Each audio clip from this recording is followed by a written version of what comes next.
Hold on. We're kind of getting there, guys. Let me just remove this screen. Hi, how's it going? I hope we're all doing well. So, I have with me today one of my moderators, Bo. Some of you probably will know who she is because she's always in the comment section or she is always in the chats and stuff. So, hello, do you want to introduce yourself a little bit or do you want me to do the introduction for you? I'm alright. Hi guys, I'm Bo. I study health sciences, so that's just kind of like my niche. That's all really. Yeah, so basically, well, part of the reason why I've asked her to come on is because she has a lot more knowledge on especially like hormones and the endocrine system, which is hormones basically. But yeah, she has a lot of knowledge on stuff, and I figured it could be nice to have somebody else there, to when we do the reaction to have addition to get somebody to add in additional information where sometimes I lack the information, and I've always found she's very knowledgeable and helpful. So this is why she's here.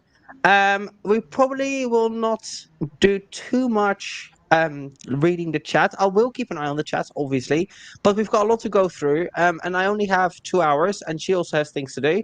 So we're going to start off with doing the unforbidden thing, which is we're going to look at some farms posts. I'm not going to pretend that I don't look at the farms. I do. And when I do look at the farms and there's information on there that I utilize or I reference them accordingly. So all the links are indeed in the description. Um, Basically, a lot has happened since the last video. I think the interesting thing is with the whole bagel gate is that I think Anna seems to fail to understand that it's not just about not getting a bagel.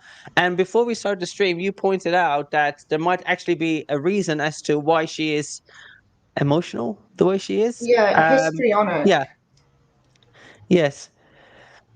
But you were explaining about how this is because of just the Yeah, obesity so as well as. when you have a lot of fat, a lot of adipose tissue, it's an endocrine organ, so it causes the release of estrogen using an enzyme called aromatase. And estrogen affects all of the other parts of your body. And one of the things that it does is it regulates your neurotransmitters in your brain. So your serotonin, your dopamine, your oxytocin. Estrogen has an influence over all of them.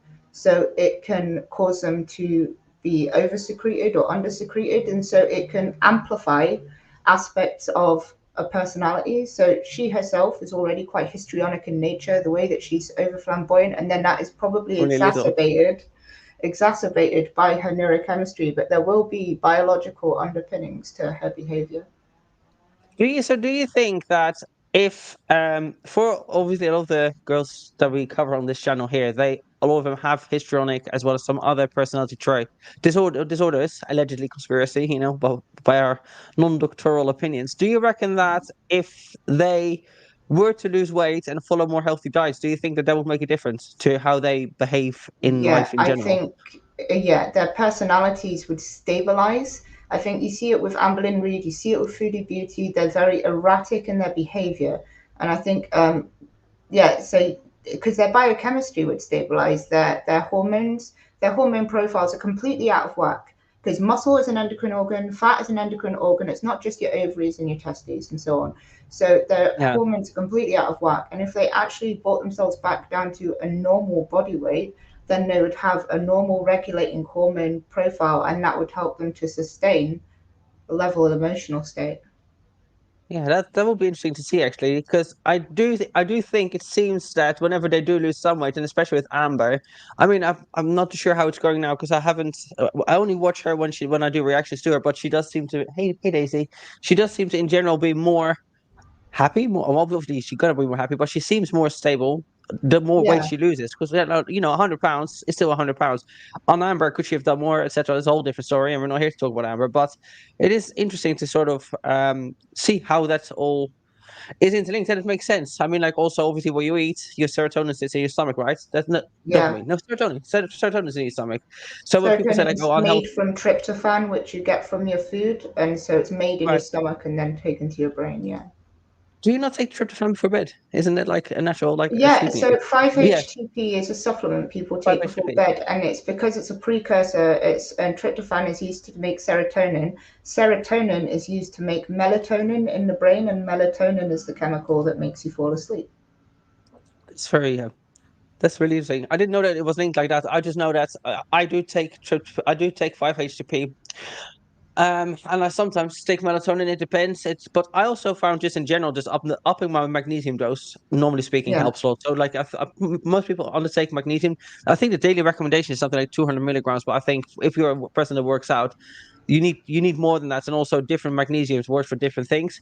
So I tend to Mm, have like a biglycinate before bed. I have a malate during the day to help with digestion, and I tend to have a citrate in the mornings that's before the one. training. Yeah.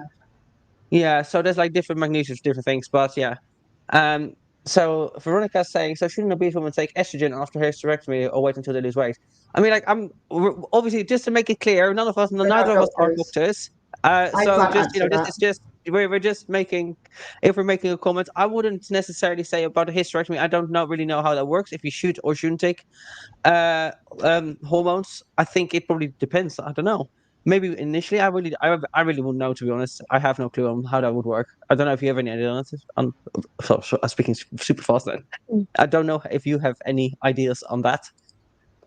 I would think that because you've had a hysterectomy, your natural assumption would be that you've removed a part of your body that female hormones are required for.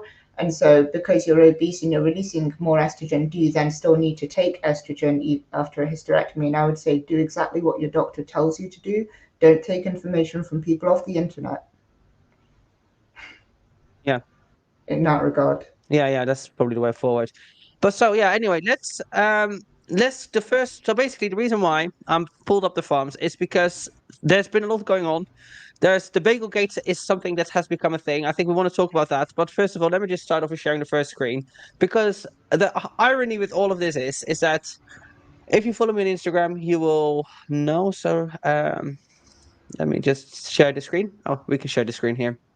So the irony with this is that there's a post that she did here that was done by Cycercybe that they captured, where she's basically saying Mm. about haters, and she's grateful for the haters because you can cry about having bagels and it's haters are gonna hate and like boo to you.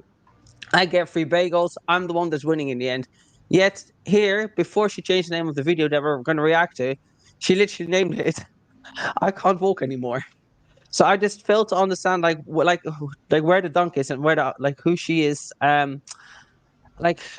The I just don't understand how she fails to see that everything behind what she does is the behavior, and it's not the fact that she walked for a bagel and she's upset she didn't get the bagel. Like, I understand it, but then also if you're so desperate to have a bagel that you really want to have, then maybe don't go to the shop that probably bakes fresh bagels every single day.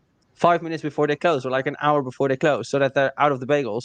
And it's just the amount of food that she's eating, then going for weight loss surgery, not weight loss surgery, for lipedema surgery, and claiming on several occasions that she can't do anything about the lipedema because her obesity is lipedema. The fat that she has in her entire body is lipedema. Does she have lipedema? Absolutely. What's your thoughts on that, by the way, on the lipedema and how much of it can be removed? Say how much of it can be managed through diet, exercise? What is that needs to be removed surgically? I mean, you can't say that definitively. It changes between different people. It's Yeah, true, lipedema doesn't respond to diet and exercise in the same way that it does normally for people. Um, yeah, it's because of the way the fat's distributed. So when it goes into the body, it becomes inflamed and it takes on water, which is why it's disproportionately large. People are like, I don't eat enough to look this size, and it's because the lipedema is actually larger than the amount of energy they've taken Yeah, in I to was create that really mass. surprised with the video that we did or that I looked at where they do the removal and like the lumps that come out are like Yeah. proper chunks, like fat cells where you have like we even like I mean like I don't have it so much now, but I'm starting to get it now. Like I do get cellulite too. People think that I don't, but I do get cellulite, and it's also perfectly normal, by the way. Most women get cellulite. This is a perfect part of being pretty much a healthy normal body fat. It's very rarely that women don't have it, but like you can tell that those fat cells are tiny. The orange peel skin is small. It's not actual lumps. Some of them are like almost golf ball size. So there's Mm. no way you can diet that down. I think with Anna is more the problem is that she is claiming that she's done everything, but she hasn't. She doesn't follow an anti-inflammatory diet. She got weight loss injections. She doesn't exercise really that much, or I don't think she does as much exercise as what she claims that she does. And she's never done a compression and the wrapping. But I wonder how much that would make a difference, the compression and the wrapping. It must just be for maybe the smaller or Well, it the does lowest help. stages. Is that how you would say it? It does help a little bit because with lipedema, it's you get a lot of fluid retention, and then people often get lymphedema in stage 4 Yes. lipedema, which she has, and that ends up you get what's called lymphatic stasis, where the pressure of the lipedema is so much that it compresses the lymphatic system, and so the Yeah. tissues can't drain away the fluids. Yeah.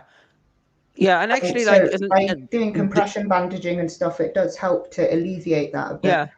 But even like for like lymphatic drainage, there's like obviously you do it with massage, but you can even do it at home. So I do it if I've had heavy leg training or if I've had a lot of walking or hiking or something like that. Often what I will do, and this is literally anybody can do this, and it works.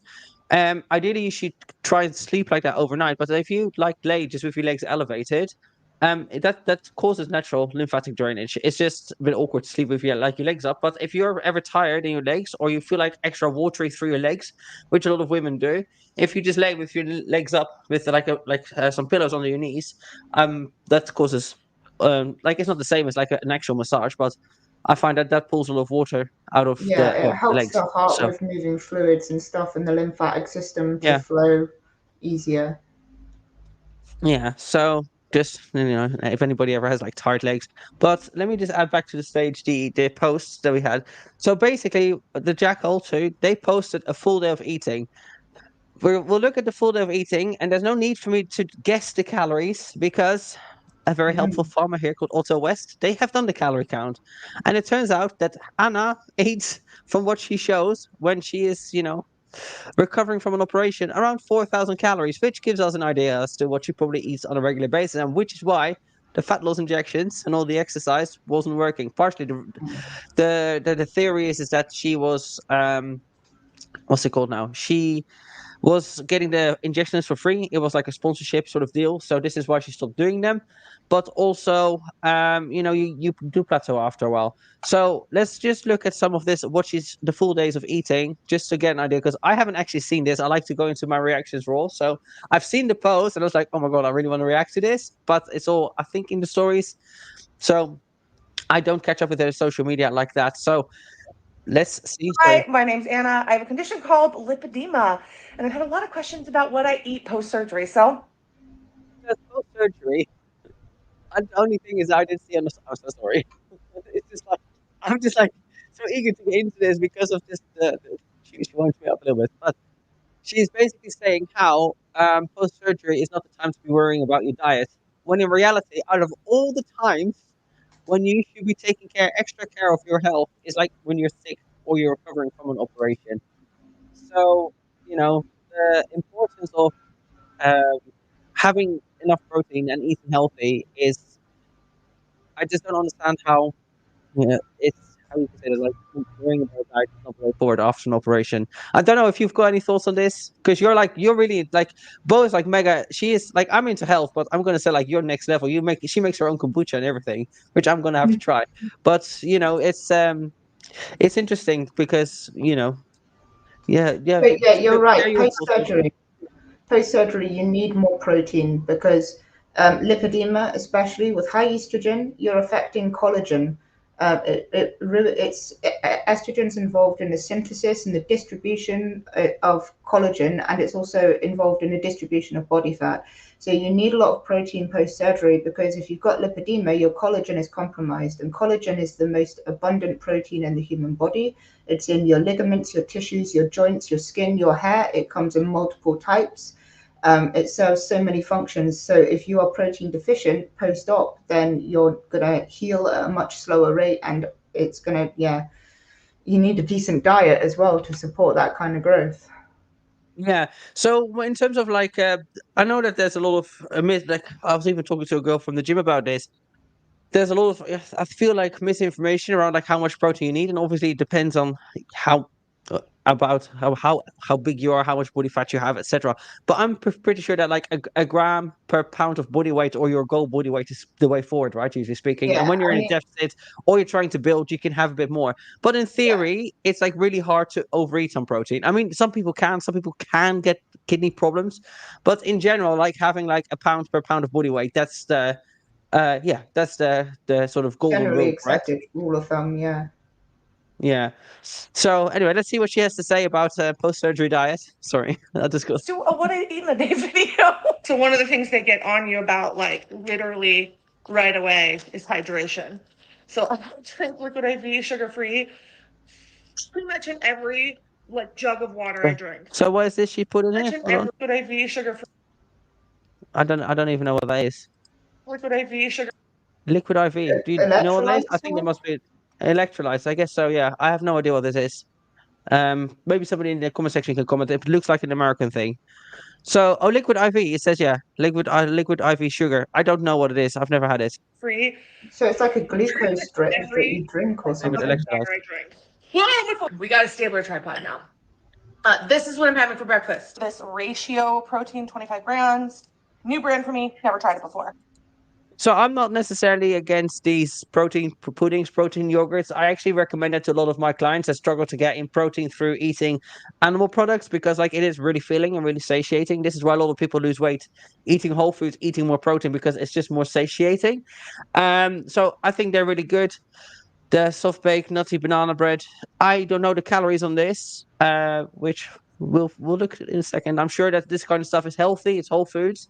But I think this is where a lot of people potentially could fall into a trick of thinking that like, oh, I'm having a healthy snack, but actually it's probably made, just because it's made with whole foods, it could potentially be stuffed with dates, natural syrups, etc., etc. So before you know it, this little bar is maybe like 400 calories. So technically it's healthier, but it doesn't necessarily mean it's like low in calories. It just means it has more nutrients in it.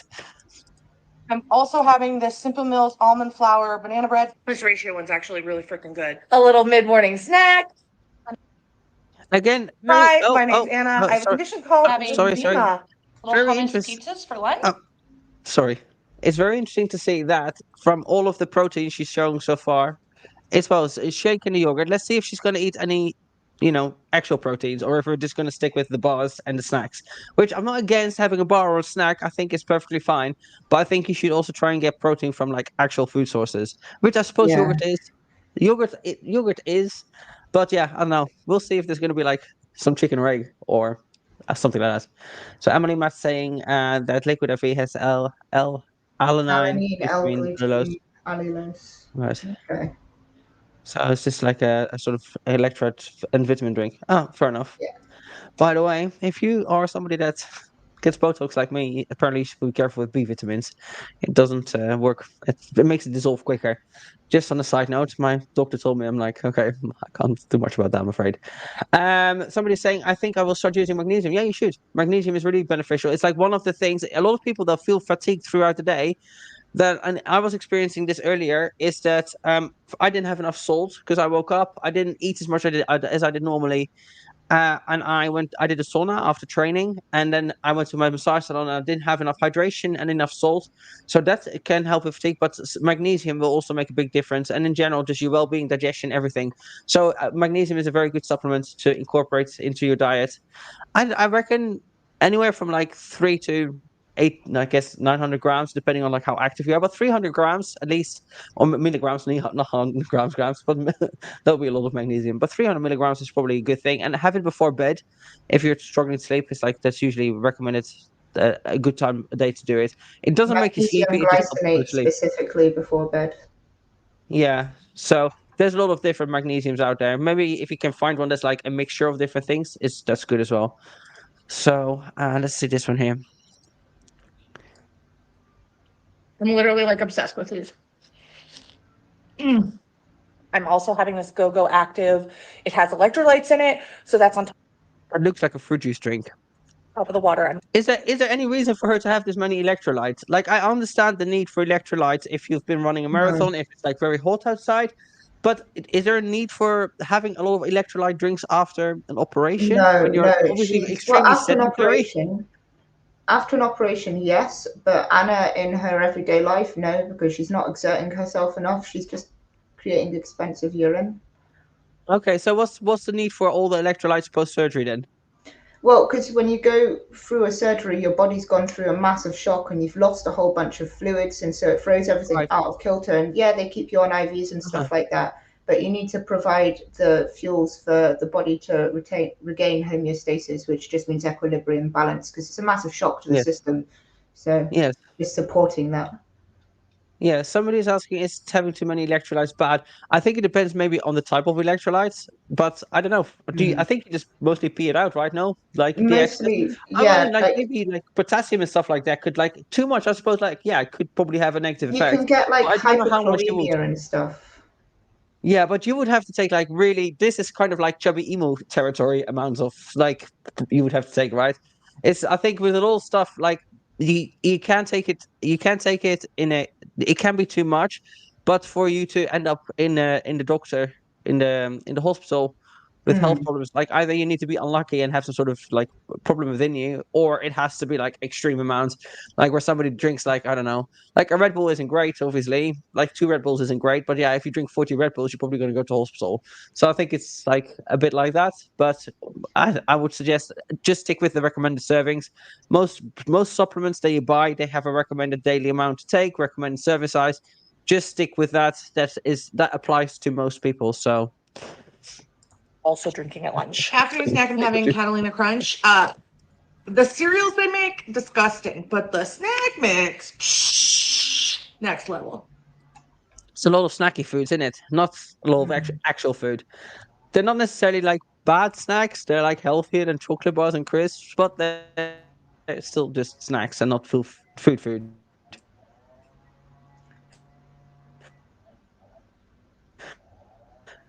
So this is my dinner. It's a huge.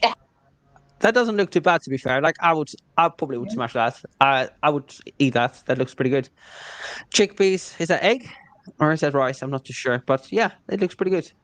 Again, so somebody is trying to get some. At least somebody's trying to get some. In the summer, there is like literally nothing.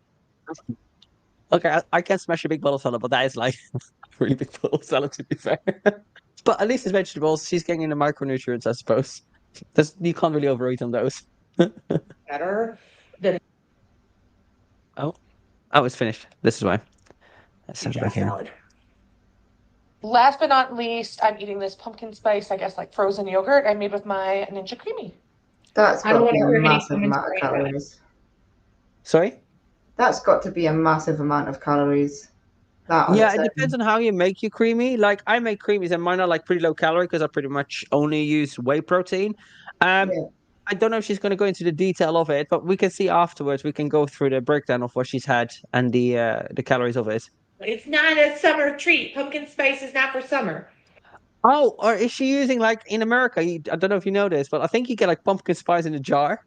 And then it's the stuff that you put in puddings. Like I think this is maybe that's what does she mean, like the actual spice, or does she mean like the pumpkin spice stuff that you buy in a jar and then you put in your cakes?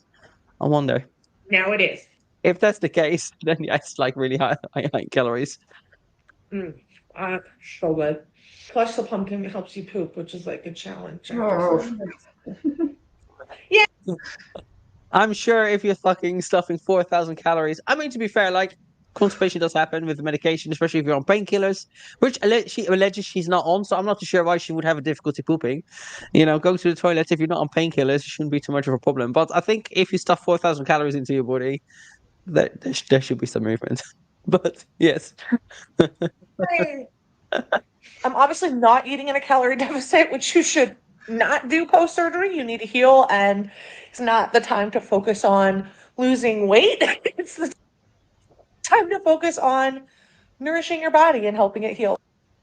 So I don't understand when you're like, look, okay, maybe if you're, let's go for the breakdown here. So the pumpkin spice frozen yogurt, this illustrates. They reckon this is just a guesstimate. So this is just the calories estimated by OttoWest, assuming whatever is there. So let me just do a different screen share. I think it's interesting that she's saying that she shouldn't be in a calorie deficit when she's recovering, because first of all, like okay, maybe you don't need to eat only 1,000 calories, but it's not like there's not enough energy sources there for you to rest and heal and recover, because you're not active at all, especially after the kind of operation that she had. So I just don't understand the logic behind that. Why would you not continue trying to lose weight, especially after having had a surgery to remove fat cells? Like, why would you not be in a calorie deficit? It doesn't have to be an enormous amount, but just eat the protein, eat more vegetables. So I just thought that was interesting to comment on, or for her to say, a commentary for her to make. So we have now this It's Worse Than I Thought video, which she has actually retitled, because initially she was saying that she can't walk anymore. I have no idea what this is all about. I have no idea if it's going to go back to the bagel gate or the operation, or like what's happened with it. So yeah, I'll play it. If you wanna, I can hear you as well. So if there's anything if you want me to pause, then just say. Okay. And then I'll pause it. I don't know if I can give you any controls. Oh, power. Settings. No. Oh, power. No, I don't think I can. I think you can do it maybe like, yeah, shit. I think you can do it maybe with like other stream functions, stream platforms. Yeah, But I can do OBS it I here. think does it. Oh yeah, OBS. Yeah, I do have OBS, but I have no idea how to live stream with it. I should look at it at some point. It's really complicated. Yes, I've tried to do it before, and then I was like, oh, never mind. It's too advanced for me. I'm not a live streamer anyway, not so often. I do it sometimes. Anyway, let's see what she has to say. Bagel Day. Hi, my name's Anna, and if you're new here, I have a condition called lipid. She is 1.5 speeds, by the way, guys, just because we want to try and get through the video, and I talk a lot normally speaking, and we have a guest, so the talking might be even more talking than normal. And at the time of filming this, I am 5 days post-op my first lipedema removal surgery, which I had on my outer thighs and upper hip shelf. I decided going through this journey that it was really important to document it. Not a lot of people know about my condition, and a lot of the information that's out there is frankly not accurate. So I wanted to try to provide. I'm wondering what do you think is the misinformation that's out there, or what do you think that she's gonna say that's misinformation? That it can't be fixed through diet and exercise? I find it aggravates me that her immediate intro to this video is to establish that all of the sources of information are incorrect and wrong, and she's definitely correct. That's kind of like what she's trying to convey. She's trying to establish herself as some kind of authority, and immediately dismissing all of the evidence is completely wrong. And that aggravates me. But she's tried everything, though. You saw the video where she was crying. She tried everything. She did her best. She tried everything. She did the co-pilot workouts. She did the fat loss injections. She did the high protein diet of snacks and Quest bars. She tried it all. So she knows. She is an authority. She gave it like a whole 6 months worth of trying. So she knows what she's talking about. Insights and knowledge about my condition, and also the process of treating it. So this kind of kicks off the second video in a series, the first being my actual announcement that I was going to have surgery, which you can watch here, where I talk about this condition and how it's affected my life, and also the process of getting surgery. Why did she pick this as like the thumbnail, the dramatics of it all? And it's like, this is also, I think, why people get annoyed. Go on. She likes sympathy. Yeah. This is like, and it's, it's like she wants people to sympathize with her, but then she makes a video where she's crying about not getting not one but two bagels, as well as eating like a giant cotton candy. It's like you can't be complaining about your health and your health problems to then eat lots of crap food, and that's the whole point of the problem.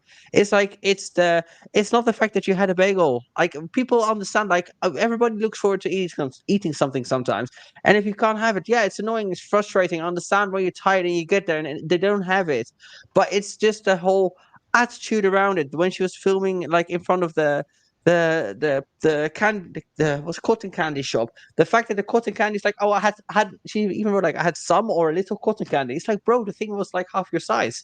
That's also an exaggeration on my part, but it's like I've never in the UK or anywhere else seen a cotton candy that big. Like maybe it's changed now because I haven't been to a fair in a long time. But have you ever seen a cotton candy that big? Maybe, No. like no. So like maybe that's just a cultural difference, but it's enormous. And it's like if you're going for an operation which is you're getting lipedema removed from your body, which is basically uh obviously fat cells, but a lot of that can be somewhat managed or not mitigated but managed through an anti-inflammatory diet. Yeah. Sugars is like that's the worst thing you can do for inflammation, right? It literally accelerates inflammation, or at least simple sugars.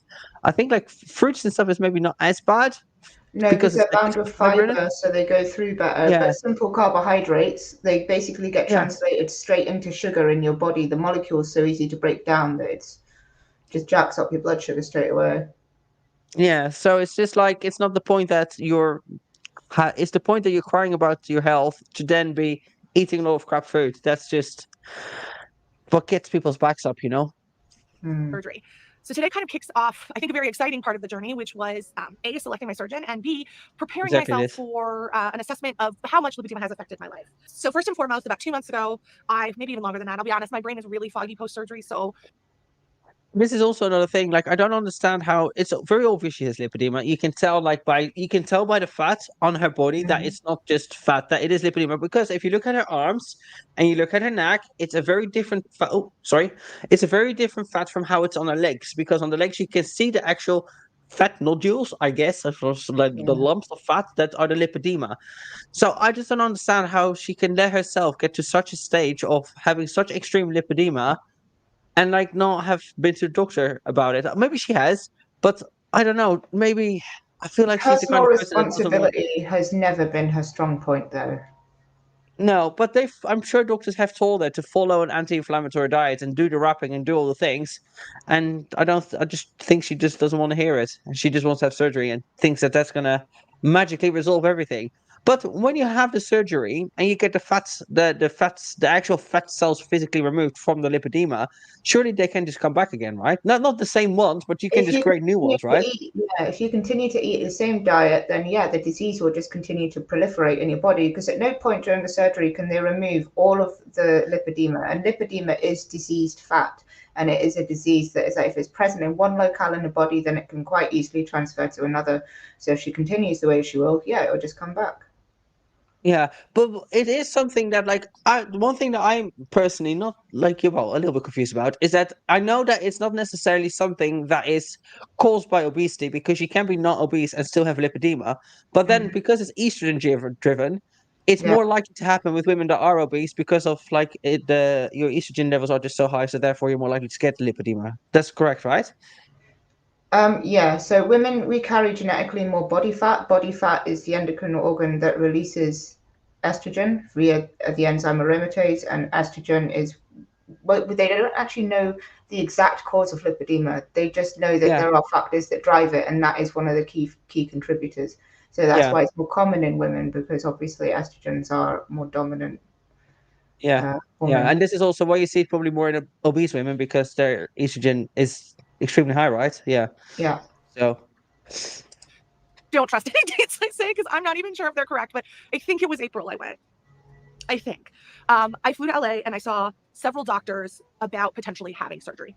I had also done some research about doctors in my area in Texas. I ultimately decided against local doctors because some of them had BMI requirements or they just did not have enough experience with advanced stage cases. I am a stage So hold on. What did she say about her BMI? Hold on, let me just, because I was reading the chat for a second. BMI requirements or they just did not have doctors Sorry. about potentially having surgery. I had also done some research about doctors in my area in Texas.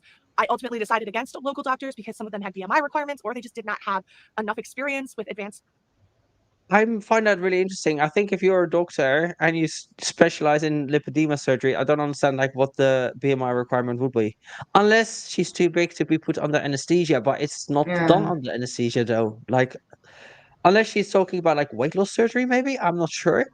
But that's interesting that she's saying about like the weight requirements when it's like lipedema is more prevalent in obese women. So I don't understand why there would be a I BMI can concern. imagine there would be an upper limit of BMI where surgery is too risky because, I mean, it's not a Yeah, life-threatening, is it? So there's a yeah, but it's risk-reward also ratio on the outcome.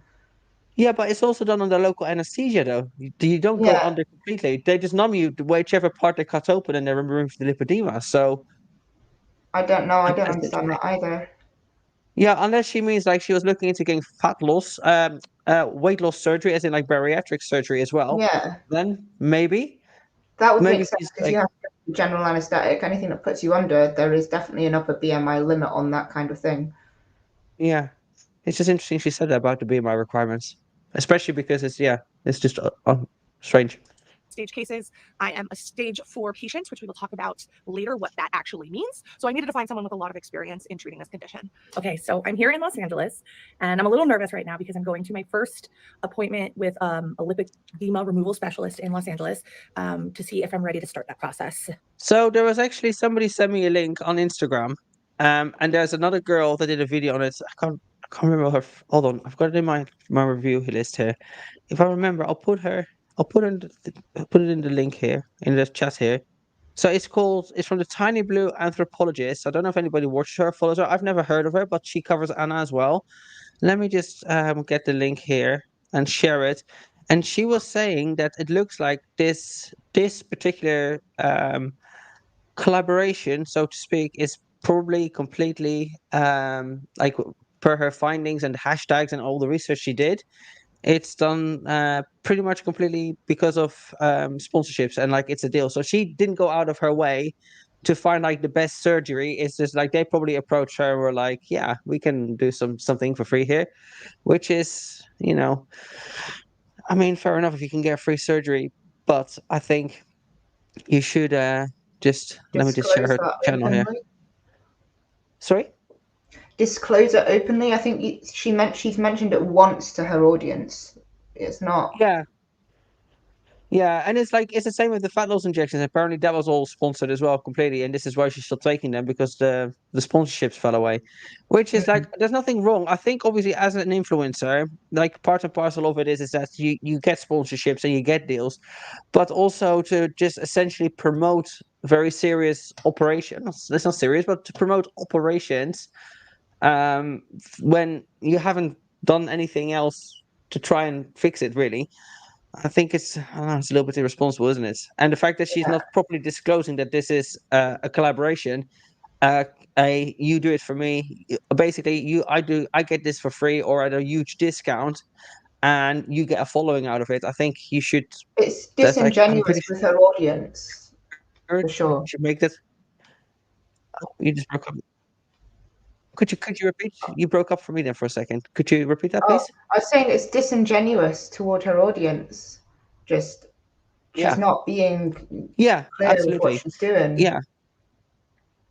which is an abuse of Yeah. power as an And it's just like influencer.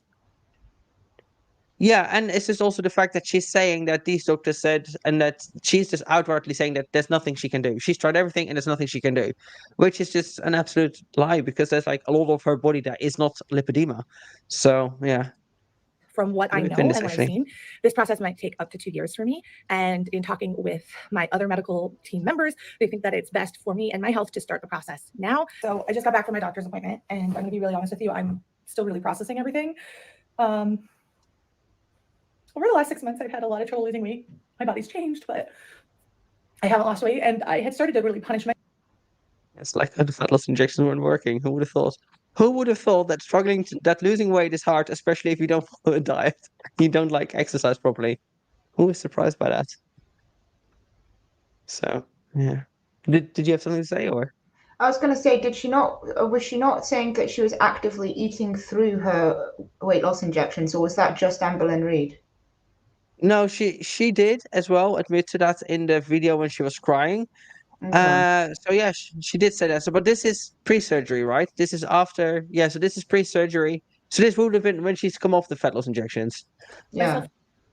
So yeah, that's interesting that she ate her way through. But I know that you get you do get some people do reach a what's the word? I can't even think of it now. That like yeah, you become used to it. Um, what's Oh, it called yeah, in English? tolerance. Yeah, tolerance. That's it. Like you reach a tolerance with it, but you know she's also struggling because like she's just not been eating properly and dieting properly, and she's not done anything that she should do for her lipedema. Not once has she mentioned wrapping. Not once have I seen her do like a lymphatic massage. She Oh, doesn't but follow Alona, anti-inflammatory. no. This woman runs 5 kilometers. Yeah, and then she gets tired after like, walking 10 miles, like 20 meters. That's also like another thing where the contradictions come out. She's saying on one side that she's so active and doing all of this resistance training and these co-pilot workouts, but then, you know, she runs 5 to 10 Ks on a regular, doing so many steps, and then, you know, she gets tired after she had to. How many times did she have to stop on this like 2 mile walk to get a bagel?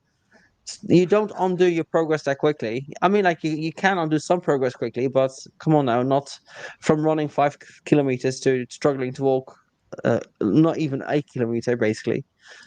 For it, reducing calories further, working out more. It wasn't healthy. And I saw my obesity doctor, and she was like, well, maybe we need to try a different medication. Maybe we need to do these things. Sniff. So, Can you yeah, put a single tear in this? Keep it playing and see if you can see any tears at all. Yes. did down that We'll path. see. If I can zoom. And Hold on.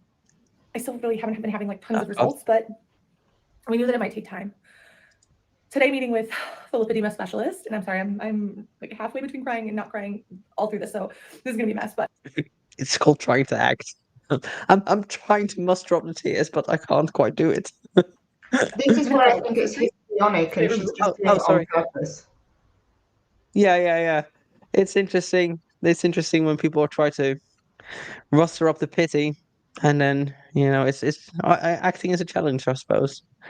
And I've kind of been lying to myself a little bit about the pain that I experience on a day-to-day basis. So I've been trying to live through the pain, ignore the pain. I've in a lot of ways failed to. Such a warrior.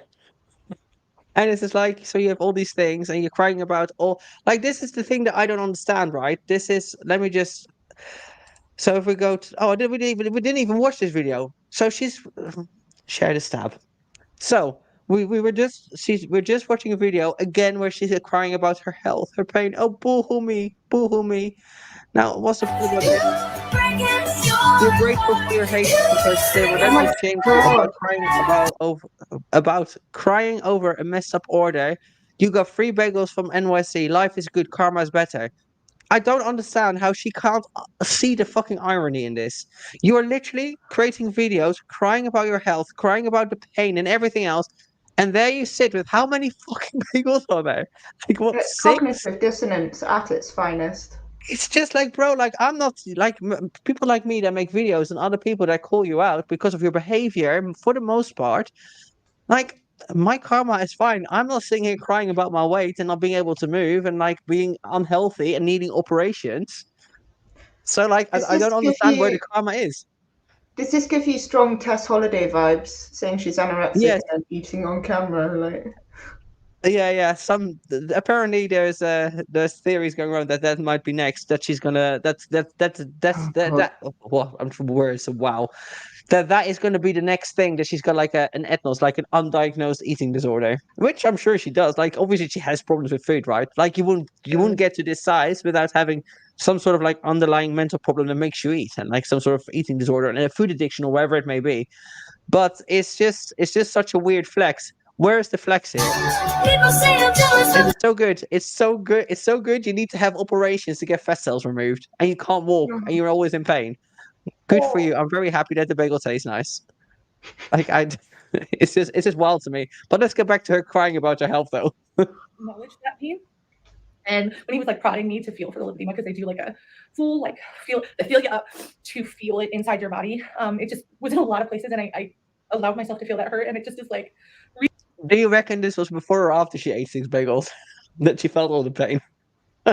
I'm sorry, I didn't mean to be mean then, but it's kind of warranted response there. It's really exciting, but also like really scary, and I feel like mad at myself for being so hard on myself. I just feel a lot of things right now, and I had all these big plans today I was going to go, and instead I'm going to just sit here with this because I feel like I'm mourning. I feel sad, and I guess I should feel happy because I know I'm not crazy, and it's not because I'm not working hard enough or I'm not eating right.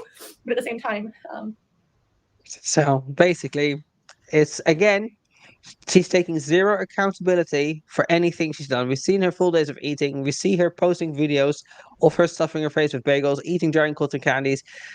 Whenever she does these, in my opinion, allegedly conspiracy, when she does these food videos, these shorts, she seems under the influence of alcohol, which is obviously Yeah. not ideal when you're trying to lose weight. Like, and the size that she is, the amount of alcohol she's going to have to consume, it's going to be a lot because the bigger you are, the more alcohol that you need to get drunk, usually speaking. Whenever she makes food, it's basically cheese wrapped in salami. So it's like, so you've tried to do everything, but you haven't really. You just think you have done. It's kind of like when Amber writes down her weight for the day and does like a plan, and just talking about it doesn't mean you're doing it.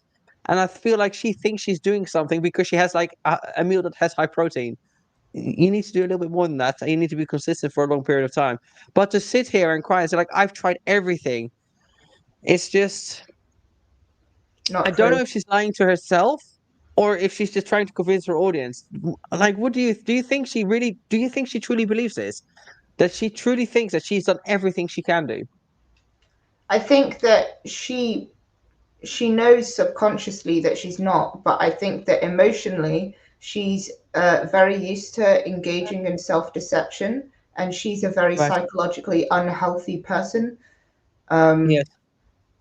But she knows. That's why she's so unbalanced. That's why she's so unhinged. It will lead into the reason why she's overweight. It's all to do Yeah. with the way that she views herself, the conversation she has with herself in her head. So yeah, she does know. Whether she knows consciously, Yeah. but yeah, she does. And maybe this is also why she feels the need to always address when people make videos about her or call her out on certain behaviors and like double down on it, because perhaps that's breaking down the illusion that she's trying to create for herself in her own head. Yeah, Where defensive. she feels like she's doing the right thing, because if you know you're doing the right thing, or if you know what, if you truly believe in what you stand for or whatever it is, then if people say things but you know you've done it right, then it doesn't really matter what people say, unless It's like they like say, confidence is quiet and insecurity is loud.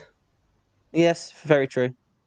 She's so infuriating with fake crying. Yeah, right. this is going to be several years to resolve, and it's going to be very, very expensive. And Is it though, or are you getting this for free? From like the link that I pinned from the tiny blue anthropologist. Never heard of this lady before, saw only that video. Looked very informative. The research she done seemed legit. It seems that this is at least a collaboration, a sponsorship to some degree. So it's going to be expensive, perhaps, but I think she's still getting, if not the whole procedure done for free, she's getting at least a very, very significant discount. And like, there's nothing wrong with that, by the way. Absolutely. Like when I get my face done, the doctor gives me a discount because I post on social media, like 10%. But it's kind of like that's part and parcel. Oh, we got memberships gifted. That's part and parcel of like, doing influencing. It's like you expose people, you get views, like you kind of help each other out that way. But to sit here and say that essentially, it's I feel like she should at least say that she's getting something out of it free. I want to try to see who got the memberships. Oh, I'm doing all the things I should do. Let's see. Oh, all messages. So Christina Andreeva, thank you so much for the memberships. So let's see who got a membership. We have Molten, Jaxie, Fit and Full Fat, Cam Nyan, and Meow. So thank you so much for gifting membership. What should we do? Let's put some baklavas in the chat because we know sugar isn't a problem. So thank you so much for gifting the memberships. I appreciate it. And yeah, I mean, there's nothing wrong. I think there's nothing wrong with doing memberships. There's definitely nothing wrong with doing memberships. Become a member if you want to become a member. But yeah, sponsorships, collaborations is kind of part and parcel of influencing. But you have to be clear about it as well, if that's the case. So I think, again, it's just being transparent with your audience. It's just a lot. It's a lot to take on. And well, there's a lot of hope at the end of the tunnel. It was more today than I thought. I guess I just want to be at the end. I'm sick of going through it. I'm just really sick of going through it. You see, I think this is also a big problem that This is like me reacting in it. I just can't shut the fuck up. This is also, I think, that a big problem that she has, as well as like people like Chantal and other weight loss channels, weight loss influencers, is that they just want the end to be there. It's like you've spent your entire life being obese, which some of that as a child, I feel really sorry for them. There's nothing they can do about it. It's, in my opinion, bad parenting. Your children shouldn't be obese. It's like, you should feed your children properly. When they get to certain ages, regardless of what's going on, if you're coping with food, you can't control the trauma you've been through, but it's your responsibility to take care of it. But you cannot be the weight that she is, having been overweight for as long as she has been, to just be like, oh, I want it to be over and done with. I understand, but you have to also be realistic that this is going to be a really long process. And just getting some fat cells removed, what about all the other fat that's in your body? You have to be realistic and be patient that it's taking you like decades to get to this size. So having a couple of operations and sticking to a diet for 2 months, yeah, it's going to get some results, of course, but it's not going to be that drastic. It's taken a long time to get to where you are. It's probably going to take not just as long, but it's going to take a long time, a lot of hard work, a lot of being uncomfortable, a lot of times having to be hungry, having to maybe eat some boring foods, not doing so many fun things. Not all the time, but the reality is you're going to have to make some sacrifices. And it's this mindset of like, I just want it to be done with. And it's like, well, if you want it to be done with that quickly, then you're always going to fail because it's going to take time, unfortunately. So, yeah, I don't know if you've got any thoughts on that, on the mindsets around people wanting quick results. I think you covered it quite comprehensively. I agree with what you're saying. She's Yeah. illustrated quite clearly with her character. It's in everything. It's in her behavior. It's in the way that she deals with sponsorships. It's in the way that she manages her own mental health. She's not. It's a bit like watching a toddler in an adult's body. Yeah, very much so. Somebody's asking, Malton's asking how much I think she weighs. She's tall, so she is around 4 foot. That's not that wouldn't be tall at all. She's like 5'9", 5'10". She's maybe 5'11". She's very tall, so I think her weight is like around 5. I think she was around like the 500s when she was at her lowest. I think she's around like 550 now. That's my guess, if I was to estimate, because she is like kind of as big as Amber, but not really. Like Amber is still bigger than her, but they're kind of similar-ish, but Amber is still bigger. So, but 100 pounds, yeah, but Amber's shorter as well. So I don't know. What do you think her weight will be if based on the fact that she is 5'9", 5'10", I believe. I think between 500 and 550 is what I would guess. I'm not good at guessing weights. It always got me in so much trouble at school. Okay, it's got me in trouble before as well, but we won't talk about that. Let's just play the video, shall we? This is the thing that no one talks about when they talk about health, is that we love before and after pictures. We love seeing people before and after and how their bodies change, but we don't acknowledge the time that is in between and the struggle and the journey and the pain. And I'm going to tell you, it's a very painful process and you grieve a lot of things through it. And I'm sick of going through that process. And I just learned that process is going to be quite a bit longer for me. And I'm just done. I don't know where I'm at right now. The last 12 hours. It's like you say, the 0 tears crying. Yeah. It's amazing. Has been so stressful. There's really no other words. What is like in all seriousness, she always has these wounds on her face. Does she have like what do you call it? Like the hospital bacteria. My dad had it before. Like he went in for an operation and he got hospital. I think it's she's picking because of anxiety, because she does have anxiety, I reckon. But again, remember, she's got really high estrogen from the lipedema, which affects her healing rate is much slower than usual. So she will have them showing up and hanging around for much longer. So I think it's just like compounded picking from several anxieties that isn't healing. It's interesting because it doesn't look like spots, because like I'm terrible for it. I'll admit, like if there's a spot there that's even far from being ready to be squeezed, I know you shouldn't even squeeze them, but the second I see something on my face, it's gonna get squeezed. If I see it in other people and you're friends with me or you're like my boyfriend or something like that, trust me, I'm gonna squeeze that shit. I love Dr. Pimple, but you've got to try biophotomodulation therapy. You'll never get another spot again. It's brilliant. Oh yeah. You have to write it to me, because I do get breakouts, especially like around my periods. I get around my period. I get like the hormonal breakouts here. Yeah. So, so you write it to me because I'll forget for sure. Yeah. But this doesn't. It doesn't look like spots because when it's a spot and you squeeze it, it gets the swelling with the redness. This literally looks like scabs from, like you say, like actually picking the skin. But Mhm. yeah, I was just wondering if there's like because I've just noticed she gets it a lot, which is kind of sad, you know, like it's especially when you're doing it on your face. It's not a good thing to be picking. It makes me want to be. I wonder if she does it on her body as well. Sorry, I kept repeating on me. I wonder if she does it on her body too. She must do if she's doing it on her face. But yeah. For it. I've been picking at my face because my anxiety reached a level that it really hasn't been at for a really long Oh, time. you were So just. now It's interesting you were saying about the anxiety, and then she comes on camera with all the picking. So yeah, you're correct there. I have another appointment tomorrow at 9:15, and I have to do everything I did today all over again, and that was already really emotionally taxing. And I can only imagine that if I don't have a similar conversation, that then it will also be confusing. And I'm tired. I'm tired of medical stuff. I'm done. But she's literally done like one day. Like she's done one day, and she's already tired and bored of it. How do But you suspect? Or suspect? Sorry, go on. she's got systemic inflammation throughout her whole body, which will be making her really tired.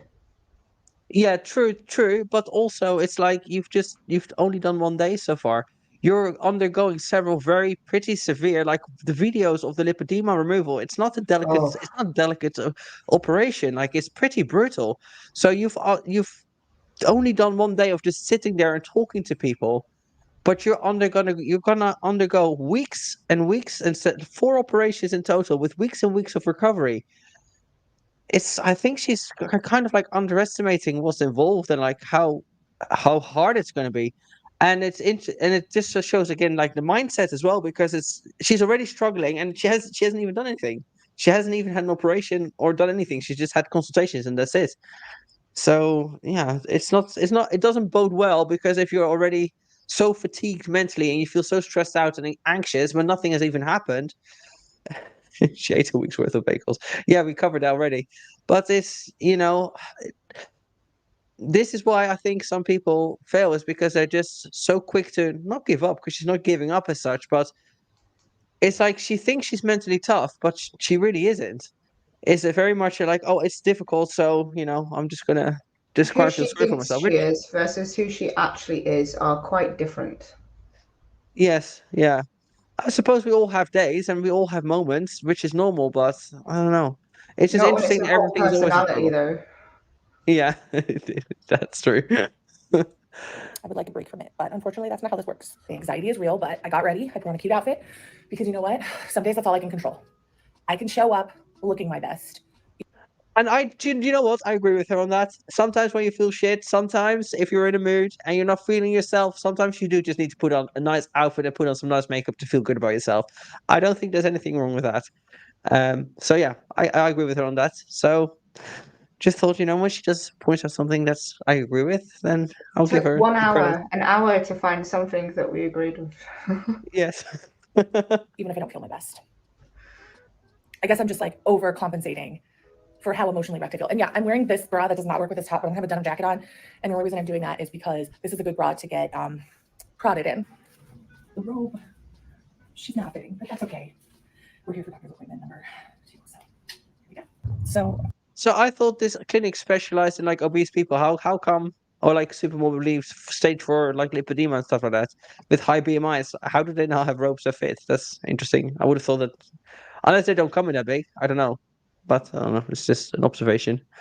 Wasn't there some drama with garlic bread? Yes, there was a lot of drama with garlic bread, but I'm gonna stay out of creative drama. People want to know things. They should just go to the farms. It's all on there.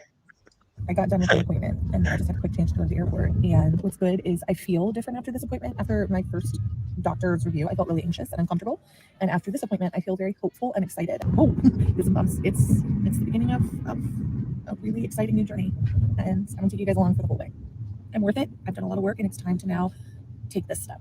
I ultimately decided to go with Dr. David Amron at the Roxbury Institute, who runs the Advanced Lipedema Treatment Program.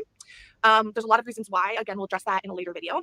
As part of getting lipedema covered by insurance, one of the things they really stress to you is that you're able to articulate how much the condition has affected your life.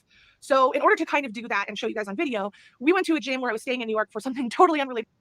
It's so obvious that she's gained weight back out from the summer. Like Yeah. it's she was actually she was I could tell that she was losing weight. The fat loss injections were working for a while, but it's you can see here on the arms and on the legs especially. Good So to this. yeah. And just filmed some issues that I'm currently having with mobility. Now, if But how can she have mobility issues when she was like literally a month or so ago I was doing reactions to her shorts where she's exercising all the like hold on, let me just Was she not saying something about EDS as well?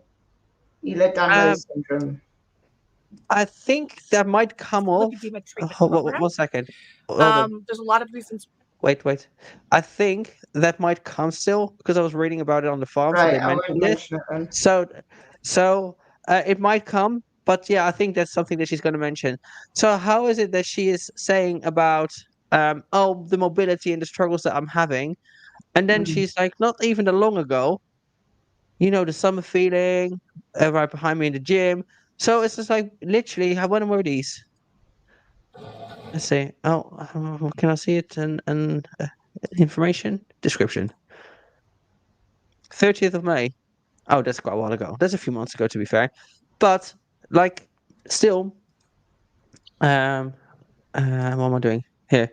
She is posting things about exercising and being fit and active and like going for walks, etc., kind of consistently throughout the last few months. So how is it that her mobility has?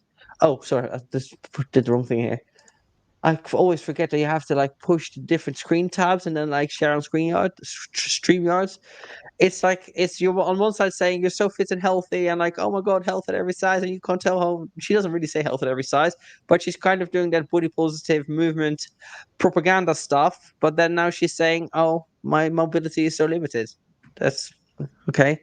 I'm sure it can regress, but can it regress that much in a few months? Well, maybe it can, but it's it's just a contradiction again. It probably just means that actually those co-pilot workouts are not particularly effective, and she probably wasn't working out.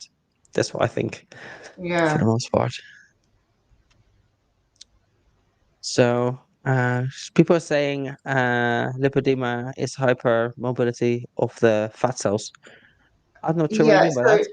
so people with lipedema, there's a higher prevalence of people with EDS who have lipedema, but also hypermobility is really common because of the way that it affects the structure of collagen. So it makes collagen itself is flexible anyway, but it affects the integrity of the collagen protein, so it increases the mobility. Yeah. So on collagen, by the way, like from what I understand, like a lot of products will be marketed to say that they are like they have collagen in them, and then you read on the back, and the amount of collagen that's in there is like severely underdosed. Am I correct in thinking that the minimum dosage that's for the dose to be efficacious is like 10,000 milligrams, right? Or something like Yeah, that. For it to have- that's what's industry baseline. They'll say to take 10 grams, which is 10,000 milligrams of like a Yeah. marine collagen peptide or whatever it is you've got. Yeah. Yes. Yeah, that's what I do. I have like a marine collagen, and my Same. coach actually told me to take it in the evenings, and to take it with 1 gram of vitamin C. Yeah. Apparently, that helps also with absorption. So I It's take interesting mine that in the evening in a hot chocolate, just because having a bit of protein before bed helps you to sleep. yes, that's like also a really good thing. I normally have before bed. I have my collagen that I drink because it comes in like little vials and it tastes quite nice. I actually quite like the taste of it. And I also usually have some cottage cheese, and I actually Yeah. put casein through my cottage cheese and like some peanut butter or something like that. So it's kind of like fats and slow digesting carbs. No, slow digesting proteins, because obviously casein is slow digesting as well as cottage cheese is casein. So it's a very good snack to have before bed. It's filling, it's satiating, and yeah. Yes, some people say to not have carbs before bed, other people don't. I sometimes do, but for me it depends more on what kind of training day I've had. Because if I've had a Yeah. really intense training day and I know I've lifted heavy, if I don't have carbohydrates before going to bed, I will go hypoglycemic at night. And I've Yeah. had So that a you few need times to where I just wake. replenish. Go on. You need to replenish your glycogen stores after a heavy training day, which is why you get the craving for carbs, and it's good. But then if you don't have a heavy training day and then you eat a ton of carbohydrates, you'll find before bed, you'll find your body temperature goes up because of the thermal process of digesting food. And so you might still sleep the same amount of time, but it will interfere with deep sleep, your ability to get into deep sleep, which is the type of sleep where your muscles are repaired. Yeah. So this is something that I've had to, since I am doing intuitive eating. I haven't tracked a calorie, or like I weigh out my some of my carbs, and I weigh out my protein just to make sure that it's like around 150 to 200 grams, etc. for proteins. If I have like chicken or whatever it is. What was I going to say? Yeah. So one thing I have noticed since I am doing the intuitive eating is that that's one thing that I have to be mindful of, especially after heavy leg days. That I have noticed that I do need to make sure that even though I do eat carbs, but a lot of it is more fruit based now, and obviously fruit is very different from like rice. But I can't fucking eat rice. I'm so done after like several years of just like pretty much eating rice every single day. I'm riced out. Not cream of rice. I can eat that all the time, but I have to make an effort after really heavy training days to definitely have some protein, to have some carbohydrates before bed. But I found that even I eat a lot of cherries before I go to bed because they have natural melatonin in them and they're quite sugary, but they're not too bad. But I found that that seems to be working quite well for me anyway, doing this whole intuitive eating thing. So, but this is what I think is interesting with uh, nutrition in general, and a lot of fruits and vegetables and like other natural products that you can have, like for example, like kombucha and stuff like that. Like how good it is for the body and how well it helps also partially regulate your hormones, but like how much of it is like you don't really need to supplement a lot with medication, and a lot of things can be managed through diet. But I don't know, it's just a shame that doctors are doctors of medicine, aren't they? But I guess this is Yeah. where like you come in. They're incentivized doctors. I mean, look, I don't know. I don't want to say anything kind of like too conspiracy theorist on YouTube, but I mean, the food industry is a profit-driven industry. The medical industry is a profit-driven industry, Yes. and you are the product, whether you like it or not. So they're incentivized to keep you as a customer so that they can make money because their goal is profit. But what's radically kind of like what's ignored by the medical system, which is a crime against humanity, is the effect of food and nutrition on health. You know, that we are so fast to say, here's a pill and not go and exercise. We've all seen the memes where there's people in a queue for a fix quick and the diet and exercise queue is empty. And it's because of your, like what you put into your body, the food you put into your body directly dictates your health. You have a microbiome. It's got billions of different gut bugs, and everything you eat feeds all the different species, and they all eat different things. And they will take the food that you eat and they will process it and they will put out chemicals, and that chemicals are used to influence your DNA, your epigenome, which lies on top of your DNA, and it basically programs it, and it tells what genes to turn on and off. It causes gene mutations. Lack of a microbiome means certain parts of your genetic code are not used, and then you can lapse into autoimmune disorders, all kinds of things. It's really important what you put into your body. Nutrition is like really important. Yeah. And I think it's just like when it's something, sometimes people seem to think that I think when you get into a habit of especially eating a lot of processed food and fast food and like processed and fast food, I think you don't realize how much that sort of food impacts you because you're so used to eating this a certain way. And Yeah. when when you like me and like yourself, when you eat a lot of whole foods, and there's nothing wrong with having like some fast food sometimes or some processed food, of course not. But when you eat it for several meals for a couple of days, like I did on my holiday in Spain, and it wasn't even like proper fast food either. A lot of it was just more deep fried and stuff like that, which is like not necessarily fast food, but like it's more oily. It's like it's not as healthy as I would normally eat. It's you will notice if you're not used to eating that way, just how it impacts you, how it impacts your mood, how it impacts your bloating, your water retention, your digestion, just in general. It just makes you feel ick and sluggish. But I think unless you eat healthy all the time, you don't realize how much eating unhealthy impacts you because you just don't know any better. So, Yeah. but yeah, it is a shame. I think like, doctors, I think it's becoming a more holistic, but a lot of them do. I mean, obviously some people need medication also, but it should be done in tandem with, okay, So we're going to give you some medication for your blood pressure, but let's take a look at what you're doing for your diet and your exercise and what you're doing. Okay, you're depressed. So what do you do all day long? Yeah, I sit around and watch Netflix all day long, and I don't do this and I don't do that. It's like, well, maybe try and go out and get some exercise. Try and Exactly. get in It's like like 20 you minutes of want steps. to you And want to target the cause of someone's illness, and not just treat the symptom. yes, and that's like often what medication does. But then again, this is why they're doctors of medicine, and it has to be done in some cases. But I think a lot of more modern day ailments like There is definitely room type 2 for a more diabetes. holistic practice that could have Yeah, better impact. yeah. And I think this is why I like a lot of the some of the more like social media doctors that are out there, because a lot of them are more holistic, and a lot of Yeah. them are actually good on like, okay, there's a time and a place for medicine, but the reality is that people overeat for a reason, and there's underlying mental health problems, and we need to not make it too extreme because that only discourages people. So it's finding the balance and just getting people to make small changes that lead to long-term results. And I think this is also like it's hard, like there's a lot of different people, not different people, there's a lot of different diets and different ways of living, etc., etc. But I think at the core, as long as you stick to kind of what you like to eat, as long as you make it more whole foods, that's just, and like just eat more protein. Like it doesn't have to be super complicated, and like track some calories, make sure you're not overeating, because it can be healthy and you can still overeat. But yeah, it's there's a lot of information, it's confusing, but yeah, it's just interesting because I think people don't realize it's how weird it is to some people that I cook food from scratch. Most meals that I eat are my own cooked meals.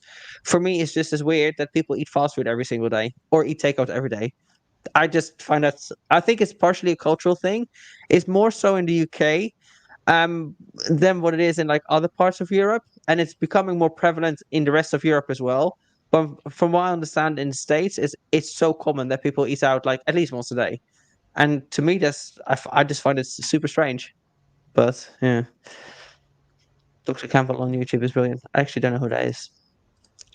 It's so much more affordable. It is, yeah, especially if you buy in bulk. That's for sure. If you watch my last video, you know that when I was on Wegovy, it did help my inflammation a lot. So I did have a little bit, like actually a lot more mobility and less pain. But coming off of it has kind of really exposed how bad the condition is affecting the actual underlying, fabric of my life. And the reality is like eventually the Wegovy will not be able. What's she doing though? That's an Like, attempt that's at it. a figure 4 pigeon stretch, but she's not got the mobility to actually get up on her hips. Yeah, but so what she's claiming to potentially be hypermobile. That means that you're extra flexible, right? So how does Yeah. that? I mean, like obviously she can't because of like I guess the excess body fats in a way.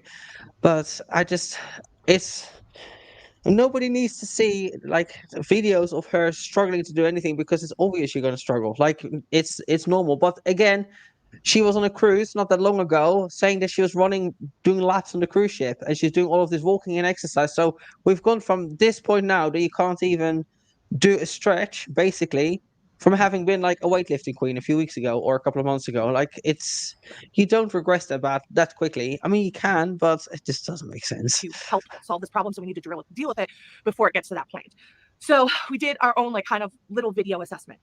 2 weeks ago, I could easily do this, but in coming off the medication, I can't even do the pose anymore. She actually looks like a giant baby. She kind of does a little bit. It's the angle that's being filmed. But what happened in 2 weeks? Is that's the fat loss injections that she stopped taking? Oh yeah, it was. I think she stopped with the fat loss injections, right? Is that what happened? She stopped with the fat loss injections or certain medications. Did she stop taking medication? Her Advil? Is that what it is? I remember she come off some medication. I don't know if it's a fat loss or something else. So you've gone from within 2 weeks from being super mobile and flexible and everything to just this. Like, I mean, like, can you regress that quickly? Maybe, but I don't know. So, that sucks. I know I needed to film this. Just look at you. I feel bad laughing, but it's just so performative. Like, how? I find it hard to have sympathy for someone that is influencing such a large audience in such a negative way.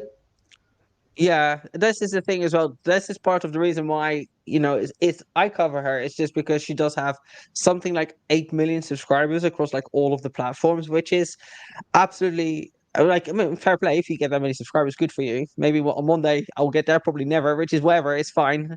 It's not, I don't do it necessarily for that. But the point is, like, okay, you have a lot of subscribers, but with that does come like a fair amount of responsibility. And to basically sit here and say that because of you stopped taking some sort of medication, you have regressed from being super active and mobile and fit and healthy to this. That's just like, I mean, just that in itself is disingenuous, as well as everything else that comes with it. So yeah, drama makes money. It really does do make money. Yes. I think I was in denial about how bad it was because I had a magic cure because it wasn't so bad before, but. So yeah, this has been 2 weeks since the magic cure that she was saying the fat loss injections.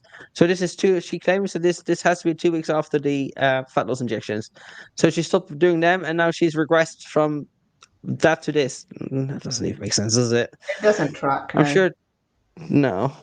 Gave me so much of a back. But going off it has taught me that I can't hide the fact that my body is not okay. Everywhere there's lymphedema feels like a bruise right now.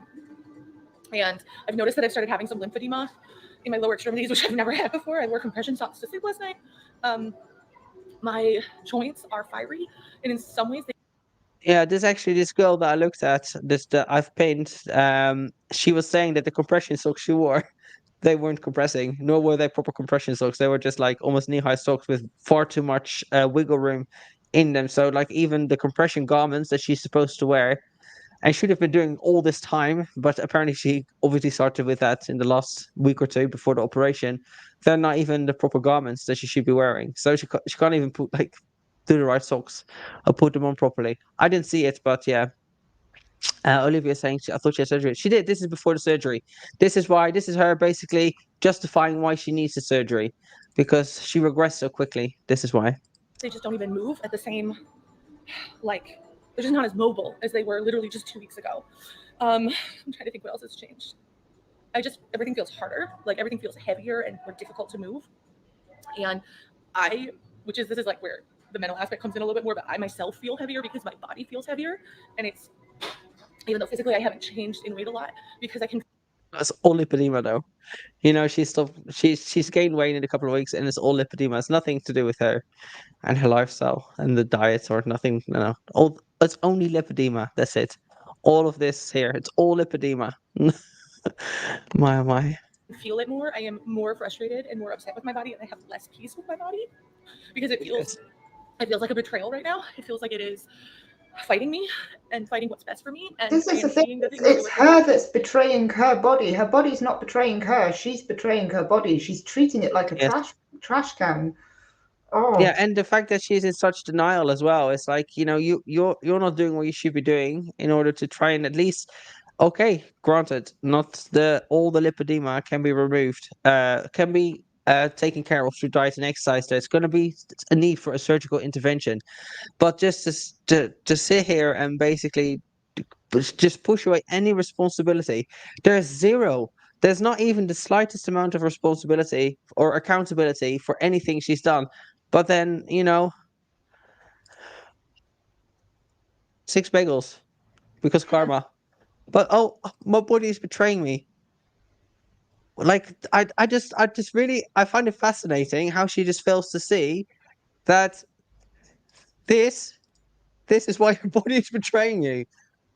Partially, okay, you have lipedema, you have health problems, but there is something to be said that, like, when you're obese and you gain a lot of weight, being obese causes inflammation throughout your whole body, and that includes your brain. You get neural inflammation, which slows down. Yes. Eating ultra-processed food, all of it causes neural inflammation and it slows down your cognition. So being overweight actually affects your intellect.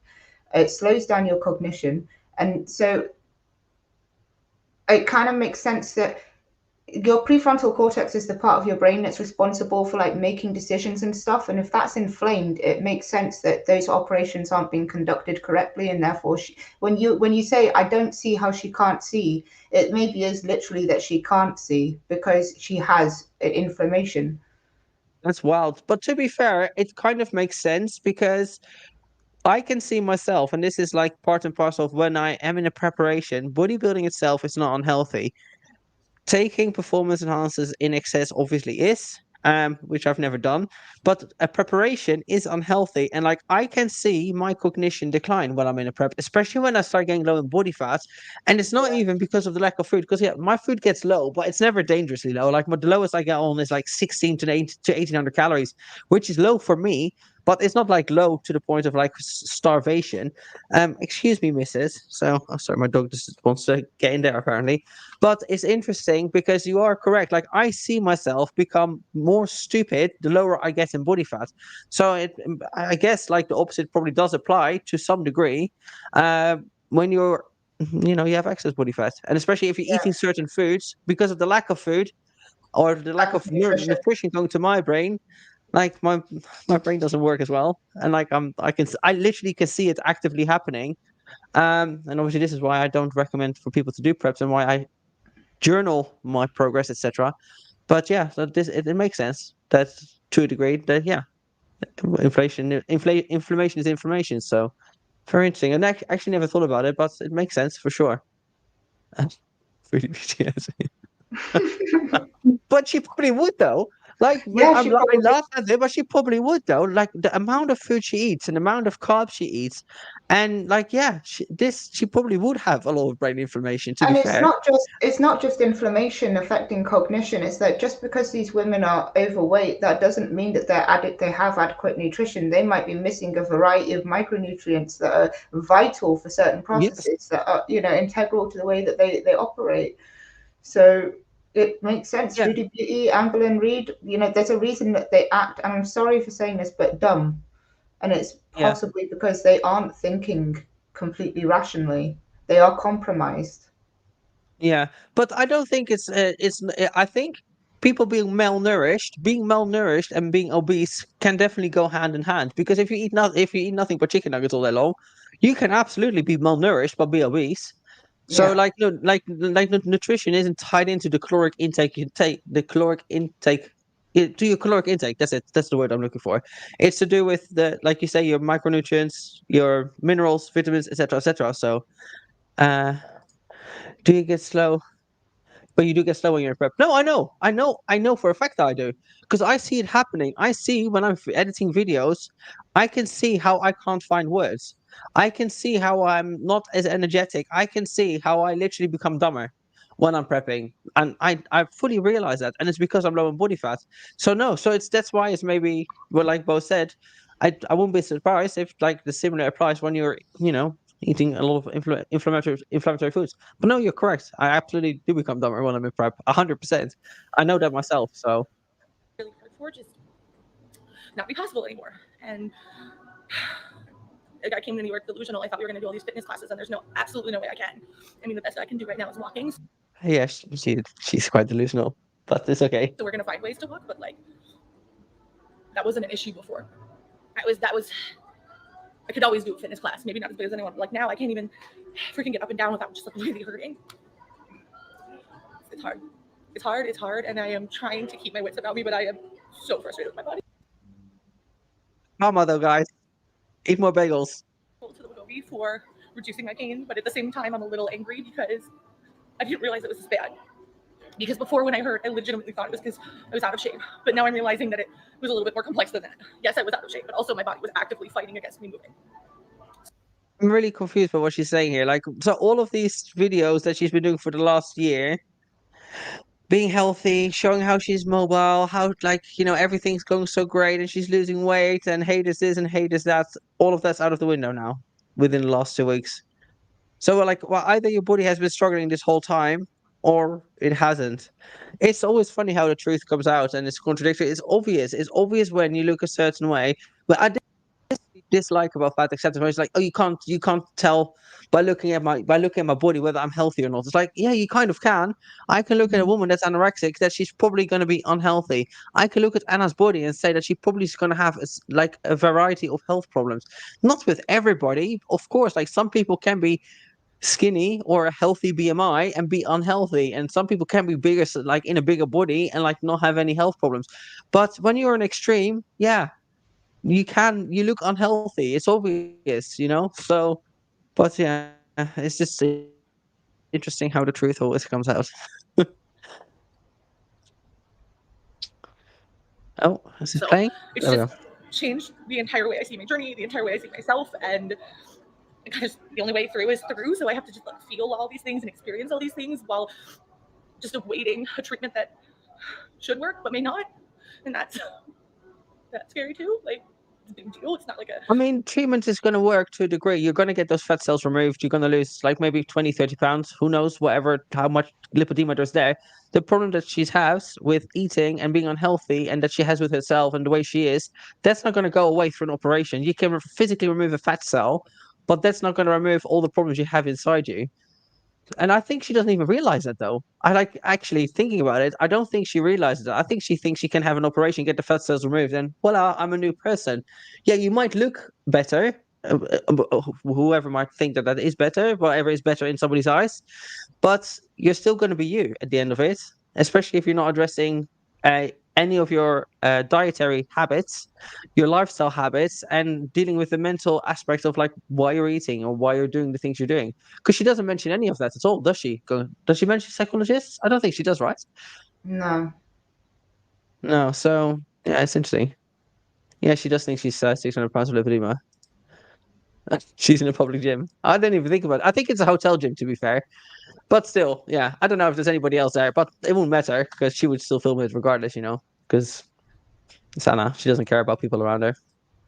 it's not a 5-minute procedure, and but now I feel like it's my only hope because I can't live like this. Can you? Oh, it's the acting is acting. That's All for I sure. want is to move, and I can't do what I want to do. I can't live the life I want to live.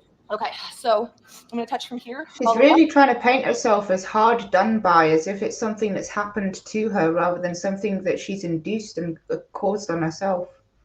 Yeah, and it's like, look, I will always stand behind, that people eat for a reason. People have probably been brought up in an environment where maybe they were eating unhealthy food from a young age when it's then it's going to be harder to unlearn. People have traumatic things happening to them, which makes them want to eat, etc., etc. But You she hit was adulthood. against. Sorry?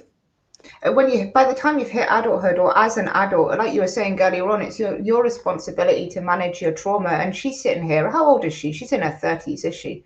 You know, you I have. think she might be 40 or like She 41. has an Maybe. She's adult like, brain. Her prefrontal cortex is attached and has been for a decade. She should have been. She should be in, at least not sitting here saying it's not her fault. Like.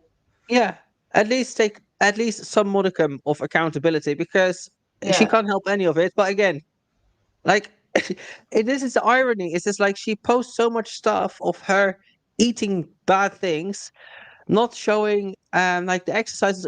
Like, to be honest, the exercise is completely irrelevant. In order to lose fat, you need to manage what goes into your mouth. Exercise is just, it helps sculpt, it's good for your mind, it's good for cardiovascular health. Like, exercise is good, but if you want to lose fat, it's all about what you stick in your mouth. So it's just a disconnect there. It's fascinating, but yeah, she takes no accountability or responsibility for anything, and it's like, well, yeah, you're the one that's like not eating right though at the end of the day. And if you think, even when she thinks she's eating right, she's not eating right. I don't even know if she's even worked with a dietitian or anything like that ever.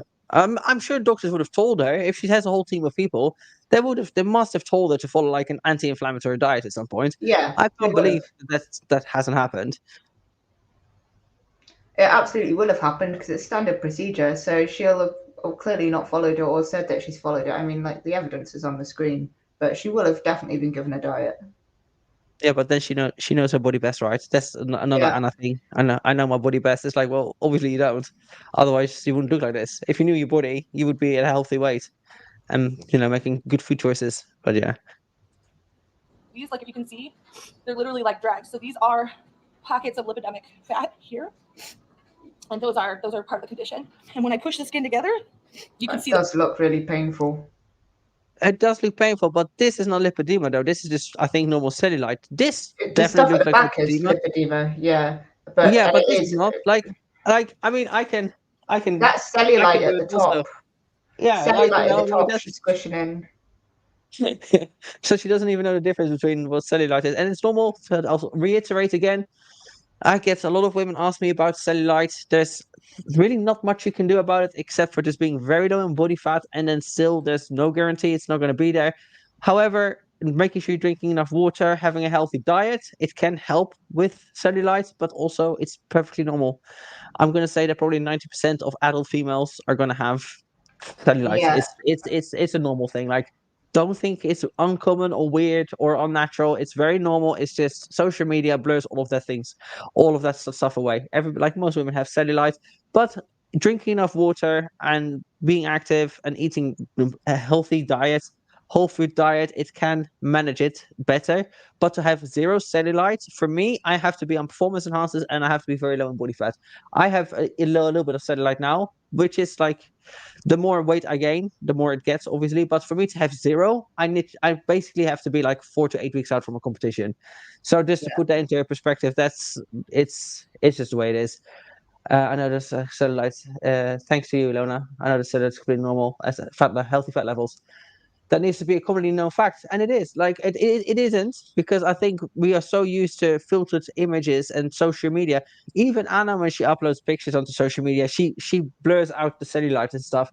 So, but it is perfectly normal. Most adult female, see, those are the the wrong thing. Most adult females will have cellulite. I mean, like some men get it as well, but I think it's not as prevalent with men as what it is with women. But yeah, it's perfectly normal. lipidemic cells. So that's what's causing me to be. This actually freaking hurts. But it's not though. It's cellulite. But I think it's important to show people what it looks like. So it looks like that. I have a lot of pain here, and especially right here. If I sit in a chair and this. But you can even see that it's different. Like the lipedema is much more sturdy, as opposed to like jiggly, if that makes sense. Like you can see It's the water and the inflammation that makes it change. Yeah, somebody's saying, how can she not be diabetic? I'm pretty sure she is diabetic, or I think she's mentioned before that she's diabetic or pre-diabetic. I could be wrong, but I'm pretty sure that's something she's mentioned before. Touches the side of the chair, it will physically be. Yeah, but it's kind of a nice pain though, right? No, and I can't. One of the saddest things I can't do right now is I love having my dog sit on my lap. I'm still doing it. I should not be doing it, but it's very painful to have any pressure here. If I lightly drag like this, fine. But anytime I put any pressure, it starts to really hurt. Okay, so on the arms, I have a combination of loose skin and lipedema. So this is predominantly my lipedema. And as you can see, when we squeeze it, we get a weird texture again. I don't know if it's not as easy to squeeze here because there's some loose skin as well. I would say that I think some of it's lipedema, but to be fair, the consistency of her arm is very different to the consistency on her leg. So I would say that this is mostly just normal fat, and she's squeezing it and she's getting cellulite. Because you can see it's more softer and like more jiggly. I mean, I could be wrong, but it's more obvious in other shots that I've seen of her. When you see her front arm, you can see the tricep at the back of her arm. When coming down to the elbow, does look like it's got lipedema on the back of the arm. Even here. Not so much, not so much on the front. From the front angle, it doesn't look like lipedema so much, but it does when you see it from kind of like looking straight on like that, just at the back. Let's see if it shows me more. more. Fast forward a couple days, we were able to get some support. So I was thinking this should show a bit more. Yeah, go on. In here, you can see just like from shoulder down to elbow, when she lifted her arm up a little bit, you could see kind of like almost the way you get cuffing on a cankle. From the fact when she lifts her arms up, you can see it on the upper arm, just on the back side of her arm. I think that might be lipedema as well. From Dr. Amron's team, and to actually meet with an occupational. You mean this here?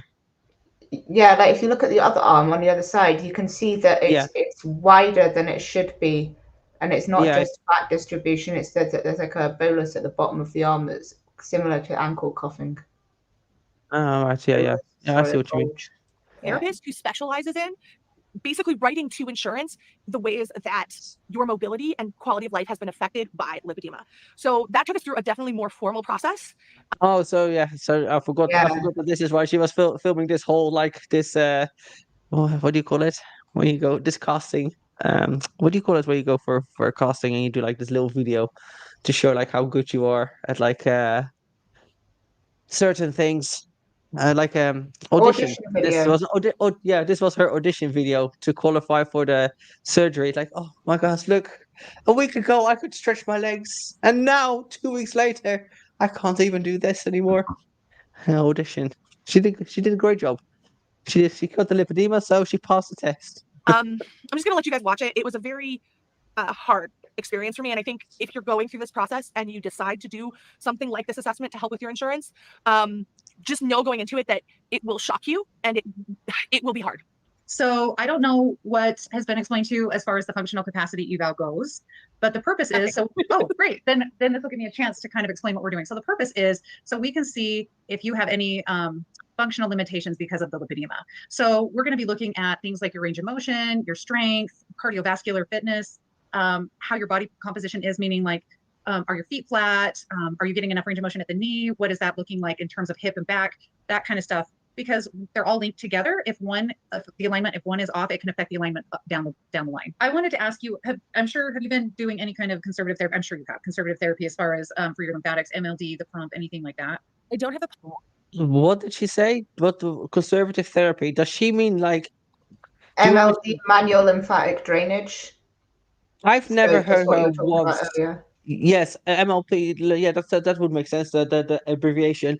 I've never heard her once mention that she goes for massages or compressions or anything like that No. in any of the videos. And I've been covering her for like about a year now.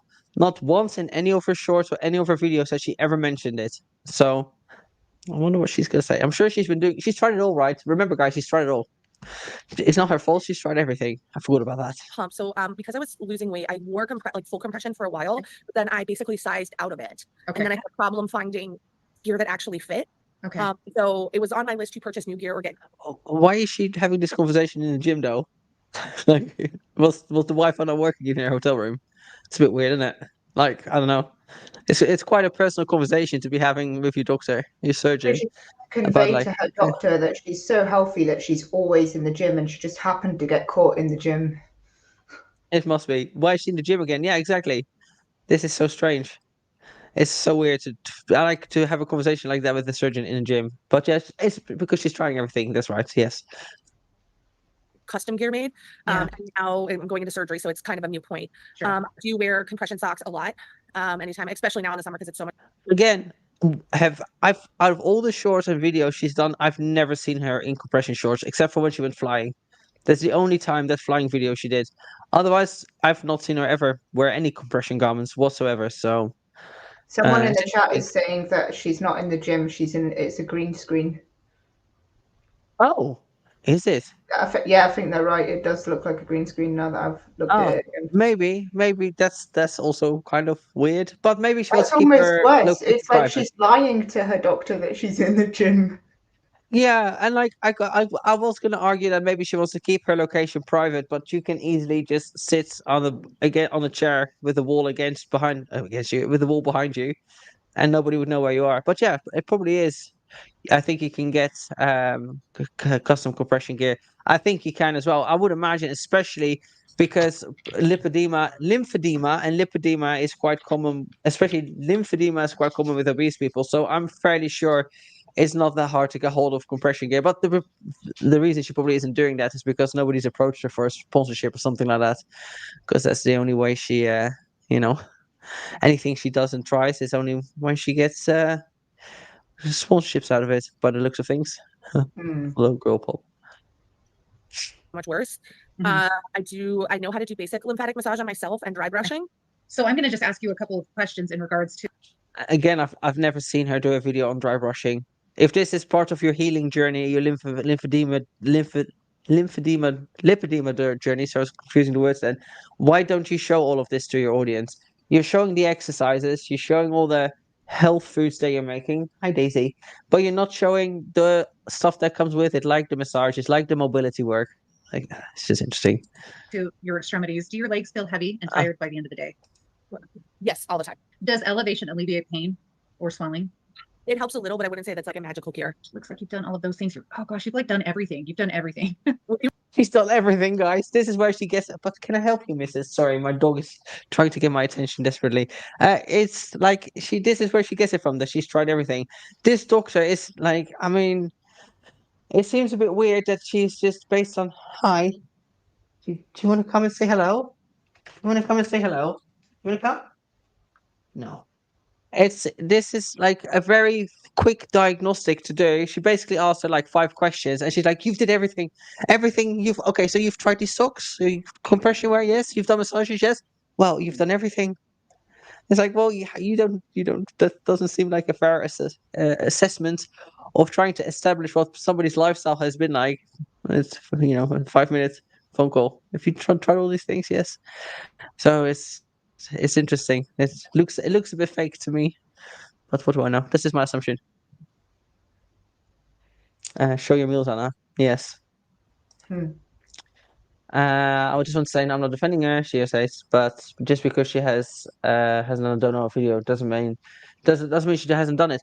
No, true. I agree, Sarah. That's true. It is possible that she's done it. My argument is more that if you are making your channel about weight loss and being on a lipedema journey, sorry, and like trying to lose weight and mitigate that and get healthy, part of that would be showing the other things that you're doing besides being healthier in terms of allegedly your diet as well as exercise. You would also show, because like the draining, the massages and the wrapping is a really big part of the recovery.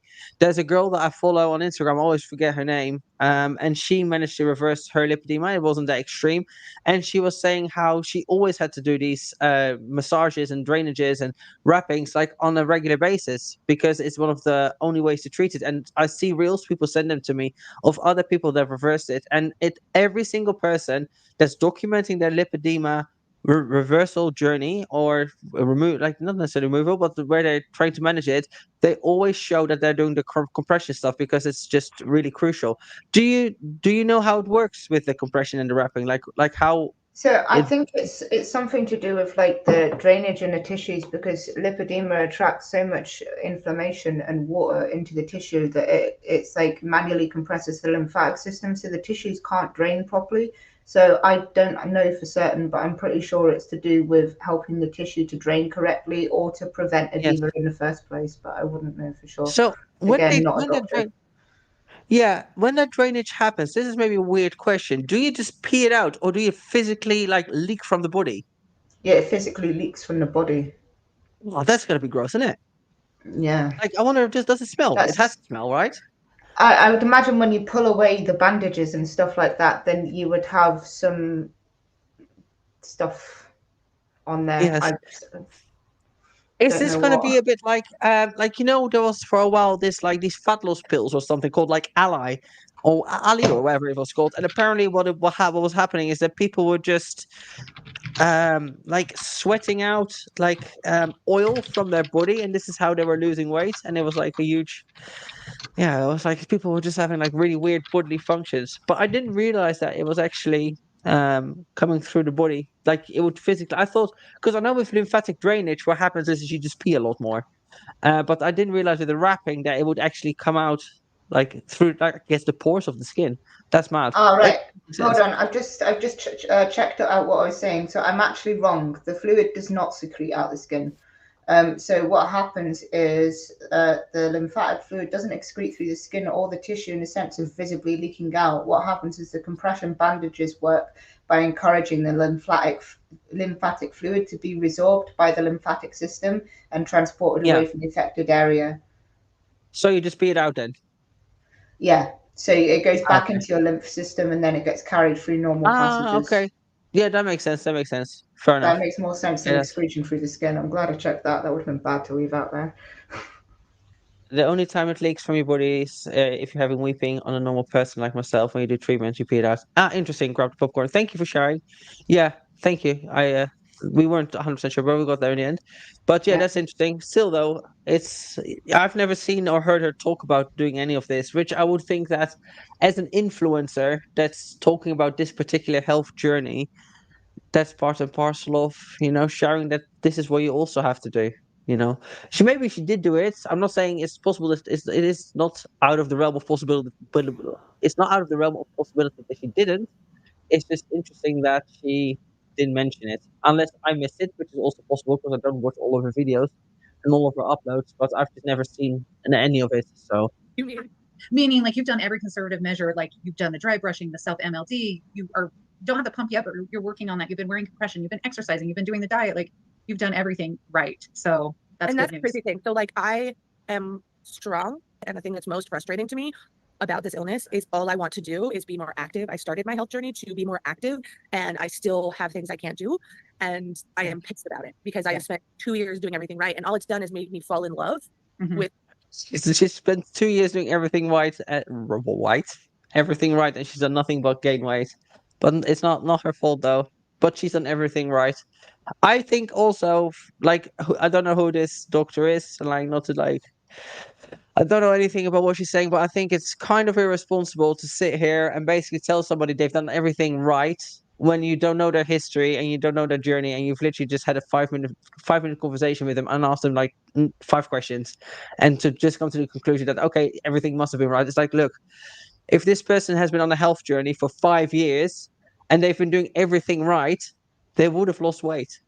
Like, the logic doesn't apply. Like, you can't do everything right and gain weight in the process. Oh, granted, she lost some weight when she was on the fat loss injections, but in general, over the duration of her YouTube presence, she's lost weight, gained weight. So, you know, on Ally, you would have like oily diarrhea if you ate more than 20 grams of fat. Nice. Yes, I've heard about that. Oh, that sounds gross, doesn't it? Yeah, I was wondering if that was the sort of situation. But it's just very, I don't know. I wouldn't trust. I like my health professionals and my coaches and active, stuff and like now that my to be body honest. won't let me I do didn't mean this. I like people to be honest with me, and I think this is just dialing into her delusion that she is indeed doing everything right because the doctor told her so. And it's like, but they've not been with you for the last 2 years. Do they know of your channel? Do they watch you? Have they watched enough of you? I don't know. It's kind of inappropriate in my opinion. Thing I love, and that is so cruel. It's so unfair. We're going to start doing some of the more physical testing if that's okay with you. Okay, yeah. I want to try. I tried to set this up Oh, so yeah, we it's can go the green between screen. walking and then looking at your arms just to give you a little bit of a break in between so you can kind of rest a little bit. Yeah. So the first test that I'm going to have you do is you're going to be sitting in some type of chair. You're going to put your arms on your chest like this, and you're going to stand up and sit down. And I'm going to see how many times you can do it in a 30-second interval. Okay. Do you know what? I was watching some Dr. Mike, some of the some podcast he was on, and he was saying that actually just doing this exercise is something that like a lot of people can't do, which is shocking that a lot of people are so unfit and like that's this sort of like I guess strength and stability that the people literally can't just stand up and sit down from a chair. Like a large percentage of the population in America, he was saying. I don't know, I don't remember the percentage, but I was shocked to hear it basically. So, but that's wild, isn't it? To just think that I guess like your body's almost atrophied in a way, even though you might be big, that you can't even stand up and sit down properly. But anyway, let's see how she's gonna do it. Oh god, my knees are bad today. Like functionally, I'm sure her knees are bad pretty much every day, but okay. Do you have anything? No, keep going. I want to see how she manages with it this. hurts. Do I have to keep doing it? As many as you can in the 30 seconds, but if you need a break, you can. It just hurts. Like my knee joints are really bad. If you need to stop and rest, okay. It's like I don't like in my mind. I'm like I'll just keep going, but the back of the top of my knee is really bad. So the next test I'm going to have you do. This one's kind of it may seem a little bit funny looking, but it's going to help me understand if you've got some nerve involvement in your arms. Okay. So what you're going to do is you are going to 1,800 calories a day she was eating, apparently. That's what she said, 1,800 calories. And she didn't lose any weight. Okay. hold your hands like this for a minute. Let me get my stopwatch going. Like this? Yep. I know it's strange. Doesn't feel good. So once we had the assessment, I'm trying to establish, like, what's the point of doing this? Like, what does this test do? Like, I mean, like, I can feel it a little bit in my shoulders. I trained my chest this morning, and I trained my front delt. So, like, yeah, I do this, and I can feel it in my shoulders. But what's the point of this test? Nerve involvement. So lipedema, especially stage 4. Stage 4 is like lipedema doesn't really go to the hands and the feet until right toward the end. So she said she's testing nerve involvement, so it might have something to do with that. That's interesting. Or and maybe if it's affecting her hands and feet yet. Yeah, maybe that's possible. Maybe also, like, you know, she doesn't. I think she's pre-diabetic, but I don't know if that's something to do, because that's also to do with your nerves. So maybe if you can't bend in a certain way, like Not one I've come across, but it's a medical thing. So I'm a science person, not a doctor. Yeah. I'm not a doctor either, but we all know that. A lot of things became really clear. First and foremost, some of the things that I thought were weight-related problems, probably. Oh, hold on. Oh, sorry. Hold on. What am I doing? Somebody's saying here, Agnes is saying it's a test for carpal tunnel Oh, syndrome. Thank you for clarifying. I didn't realize that, but there we go. I just thanks for discovered that. a toothbrush machine, bring on the pain. So my tip for that is, if you're gonna do it, hold the squeeze for a second or two. My big one of a big quite a big pet peeve of mine is when people do glute bridges and they just thrust it up quickly. Which there's a time and a place for it if you're like a powerlifter and you're working on dynamic power. If you're trying to build an ass, which is why most of us do glute bridges, if you do the bridge, come up and hold that squeeze for a second or two before you lower. That's like my top tip for glute bridges. And especially if you have like a Nautilus glute drive, hold the squeeze, don't just thrust it up. There's a time and a place for it, of course, sometimes here and there, but in general, focus on the contraction if you want to get that shelf ass in a good way. Problems, but we're also lifting. Oh, Second thing that I realized is that I had some pain that had come to progress in my arms that I did not have previously, and it was now affecting my range of motion as well as my strength. Third thing I noticed is, especially being off the Wegovy, is that my joints were a little bit more hyperextended, and that I was starting to cheat back how I used to walk, which is locking my legs and hyperextending so that I don't have to distribute the weight on my knee at all. but this is something that's the other. This is the girl that I tagged in the pinned post. She was saying that she basically went to this run labs, right? And they told her that she walks incorrectly. So all this time that she was with the run labs, they were telling her that when she walks, she like looks out her knees. And she has been with these people all this time, and still hasn't tried to improve on her walk, even though they told her that the way she walks is not right. So she's been given homework to fix certain problems within her gait and within her running. She looks out her knees, and she's still like, people have told her that she does this, and this is a very easy thing that you can work on yourself without other people being there. And she still Not doing hasn't it. done it. No. Amazing. This is the one thing I feel like I can do. Yeah, because it doesn't really hit me until a mile in. Oh yeah, like it's actually funny when you watch it. It's like she walks like this a little bit. Oh, hold on, you can't even see me, but she really does walk like she doesn't bend her knee. She like just walks very stiff-legged. That's Yeah. interesting. I wonder if it's because like that's just that's just how she walks because people have like Yeah. unusual gaits, or if it's because of like the obesity and like just the swelling around the knee that I she think can't bend the properly. lymphedema will be affecting like the width of her gait. So she'll have like Yeah. dysplasia in her hips where they maybe like spread a bit too much, or they're spreading a bit, which is giving her the awkward gait. She's having to move Yeah. around herself. Yeah, that makes sense. That I Right. hurt so bad. It's weird, it's that mile marker that typically does it. So at this point in the walking exercise, and I had been feeling great, like I was freaking crushing it. This is where the physical therapist tells me, It's like I feel like great. I've been crushing it. It's like, bro, you literally took like 20 steps back and forth. This wasn't a marathon. You literally walked back and forth a few times. But okay. that my gait is incorrect, that I've regressed. And as you can see, I don't take it well. In fact, you don't really see this, but I actually asked the cameras to be stopped, and I just uncontrollably slobbed in the corner for a little while because it really sucked. That moment probably hurt the most because I knew there were other issues, but I still believed I had that one thing. And then I realized I didn't.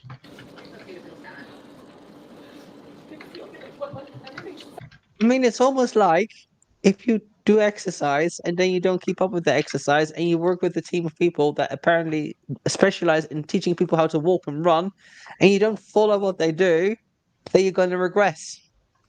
Oh, Weird that. Ilona, I'm getting quite tired because I've just used the word dysplasia when I Yes. meant to use a different word. I'm getting quite Yeah. tired. I might need to Yeah. get off the screen soon because I don't want to put out Yeah. misinformation because my brain's Yeah, no fudging worries. So exam what we can stuff. do, I don't think there's much more anyway to this video because I need I'm to all go right as for well another soon. 10 minutes or something. It's just I've used the word dysplasia because I was studying cancer for my exams and it's Yeah, no, incorrectly I put told into you the screen. actually It's annoying me. it's fine, it's fine. I need to go soonish anyway. So let's just walk. Let's see where she goes here. Let's go towards the end of the video because she's just talking about like her pains and aches. I'm sure we're not missing out too much because I also have to go. But it is tiring, like paying attention to chat and Yeah. video and talking. So yeah, Breaking my I YouTube understand. cherry here. Yeah, it's okay. You did really well though. So let's just watch the last last minute, bit, and then yeah. we'll end it, and then we'll Not go being on able our to merry really ways. high impact. So it was Okay. the jumping and the running were gone. Mhm. Then it was like lifting weights, so it exhausted me so much that I like couldn't get out of bed. And it was literally like the last week, I'm bench pressing 25 pounds, and the next week I can't even do like 10. And it's like, how did that happen in a week? Yeah. It's just I mean, I don't believe you regress your strength from being able to bench press 25 pounds to 10. That doesn't. it's just like every week something new kind of slowly breaks down. And I think I'm just sick of like constantly seeing that as I progress towards the surgery. And again, I keep trying to remind myself that it's just more proof that I need to do it, but it sucks. Right. Because I know I'm gonna have to start from the literal beginning after surgery to get back to what I love to do, and that took me like a year to get there in the first place, and it's all gone. Are there any No. tears in that bit? You don't. Sorry? Did she have any tears in that bit as well?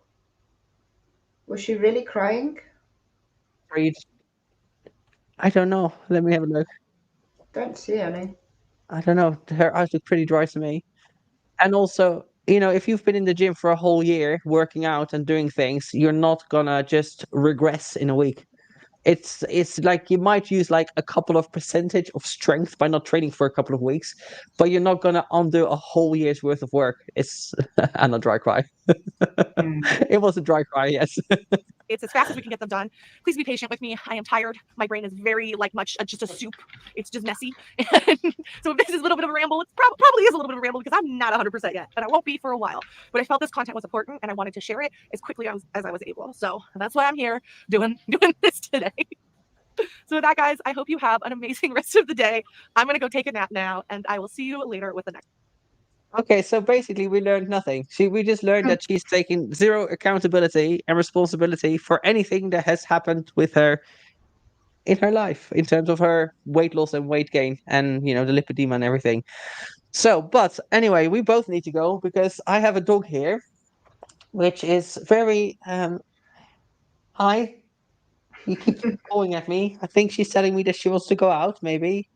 Thank you so much for coming on, Bo. I really appreciate it. I think you provided a lot of very informative information. Look at me being English with my English words and sentences. No, but thank you. I mean it. Like it was really informational. You brought a lot of. Uh, I learned a lot from you, so thank you so much. I appreciate it. It is. Live streaming is hard. This is why I normally don't live stream too long either, because it does get very tiring. So I totally understand. And I have things to do also. So I don't know if you want people to like follow you on your socials or not. I probably should Yeah, ask you feel more, free. but yeah, okay. In that case, what I will do is when the video is up, I will link the Instagram below so you guys can follow Bo. She is always in the comment section. She's a moderator. She's been a part of the channel for a long time. So thank you so much for being here. I really appreciate you sharing your knowledge and information with us and educating us and myself further. And yeah, otherwise I'm just gonna go because I also have some other things to do. I've got to do some cleaning. I've got to finish some programming, and that's it really. So, what emoji? What emoji? You can pick the emojis. What emoji should I use? Is there any Oh, the kind of pressure. science themed emoji? A test tube, Okay. maybe? Okay, test tube. That's a new one. I don't think I've ever used one. So test tube emojis in the chats after the video is functioning as a video. Be sure to like the live stream on the way out. If you can, please, it helps me out enormously. Please, can we have some? What emoji shall we do for you? To say thank you. One A of the little members sun. emojis. If we A little sun. science. A little what? Science emoji. Do you have science emojis? Are there any? I don't. I've never looked. Yes, there is definitely science emojis. I've seen the test tube ones before. Yeah, look, they're coming all through in the chat, the little test tubes. Oh, thanks, look. guys. So all the science emojis for Bo, please. Thank you so much. And thank you for being here. And yeah, I'm gonna go because I'm very much being told that it looks like I have to go out. We have to go for pee-pee, do we? Yeah, we do. I think it's pee-pee time. So let's go and do that. I'll leave you go on your merry way. And thank you all for being here and enjoy your week. And we will see you all in the next video, live stream, whatever it may be. So have a good one, guys. Bye. Bye. So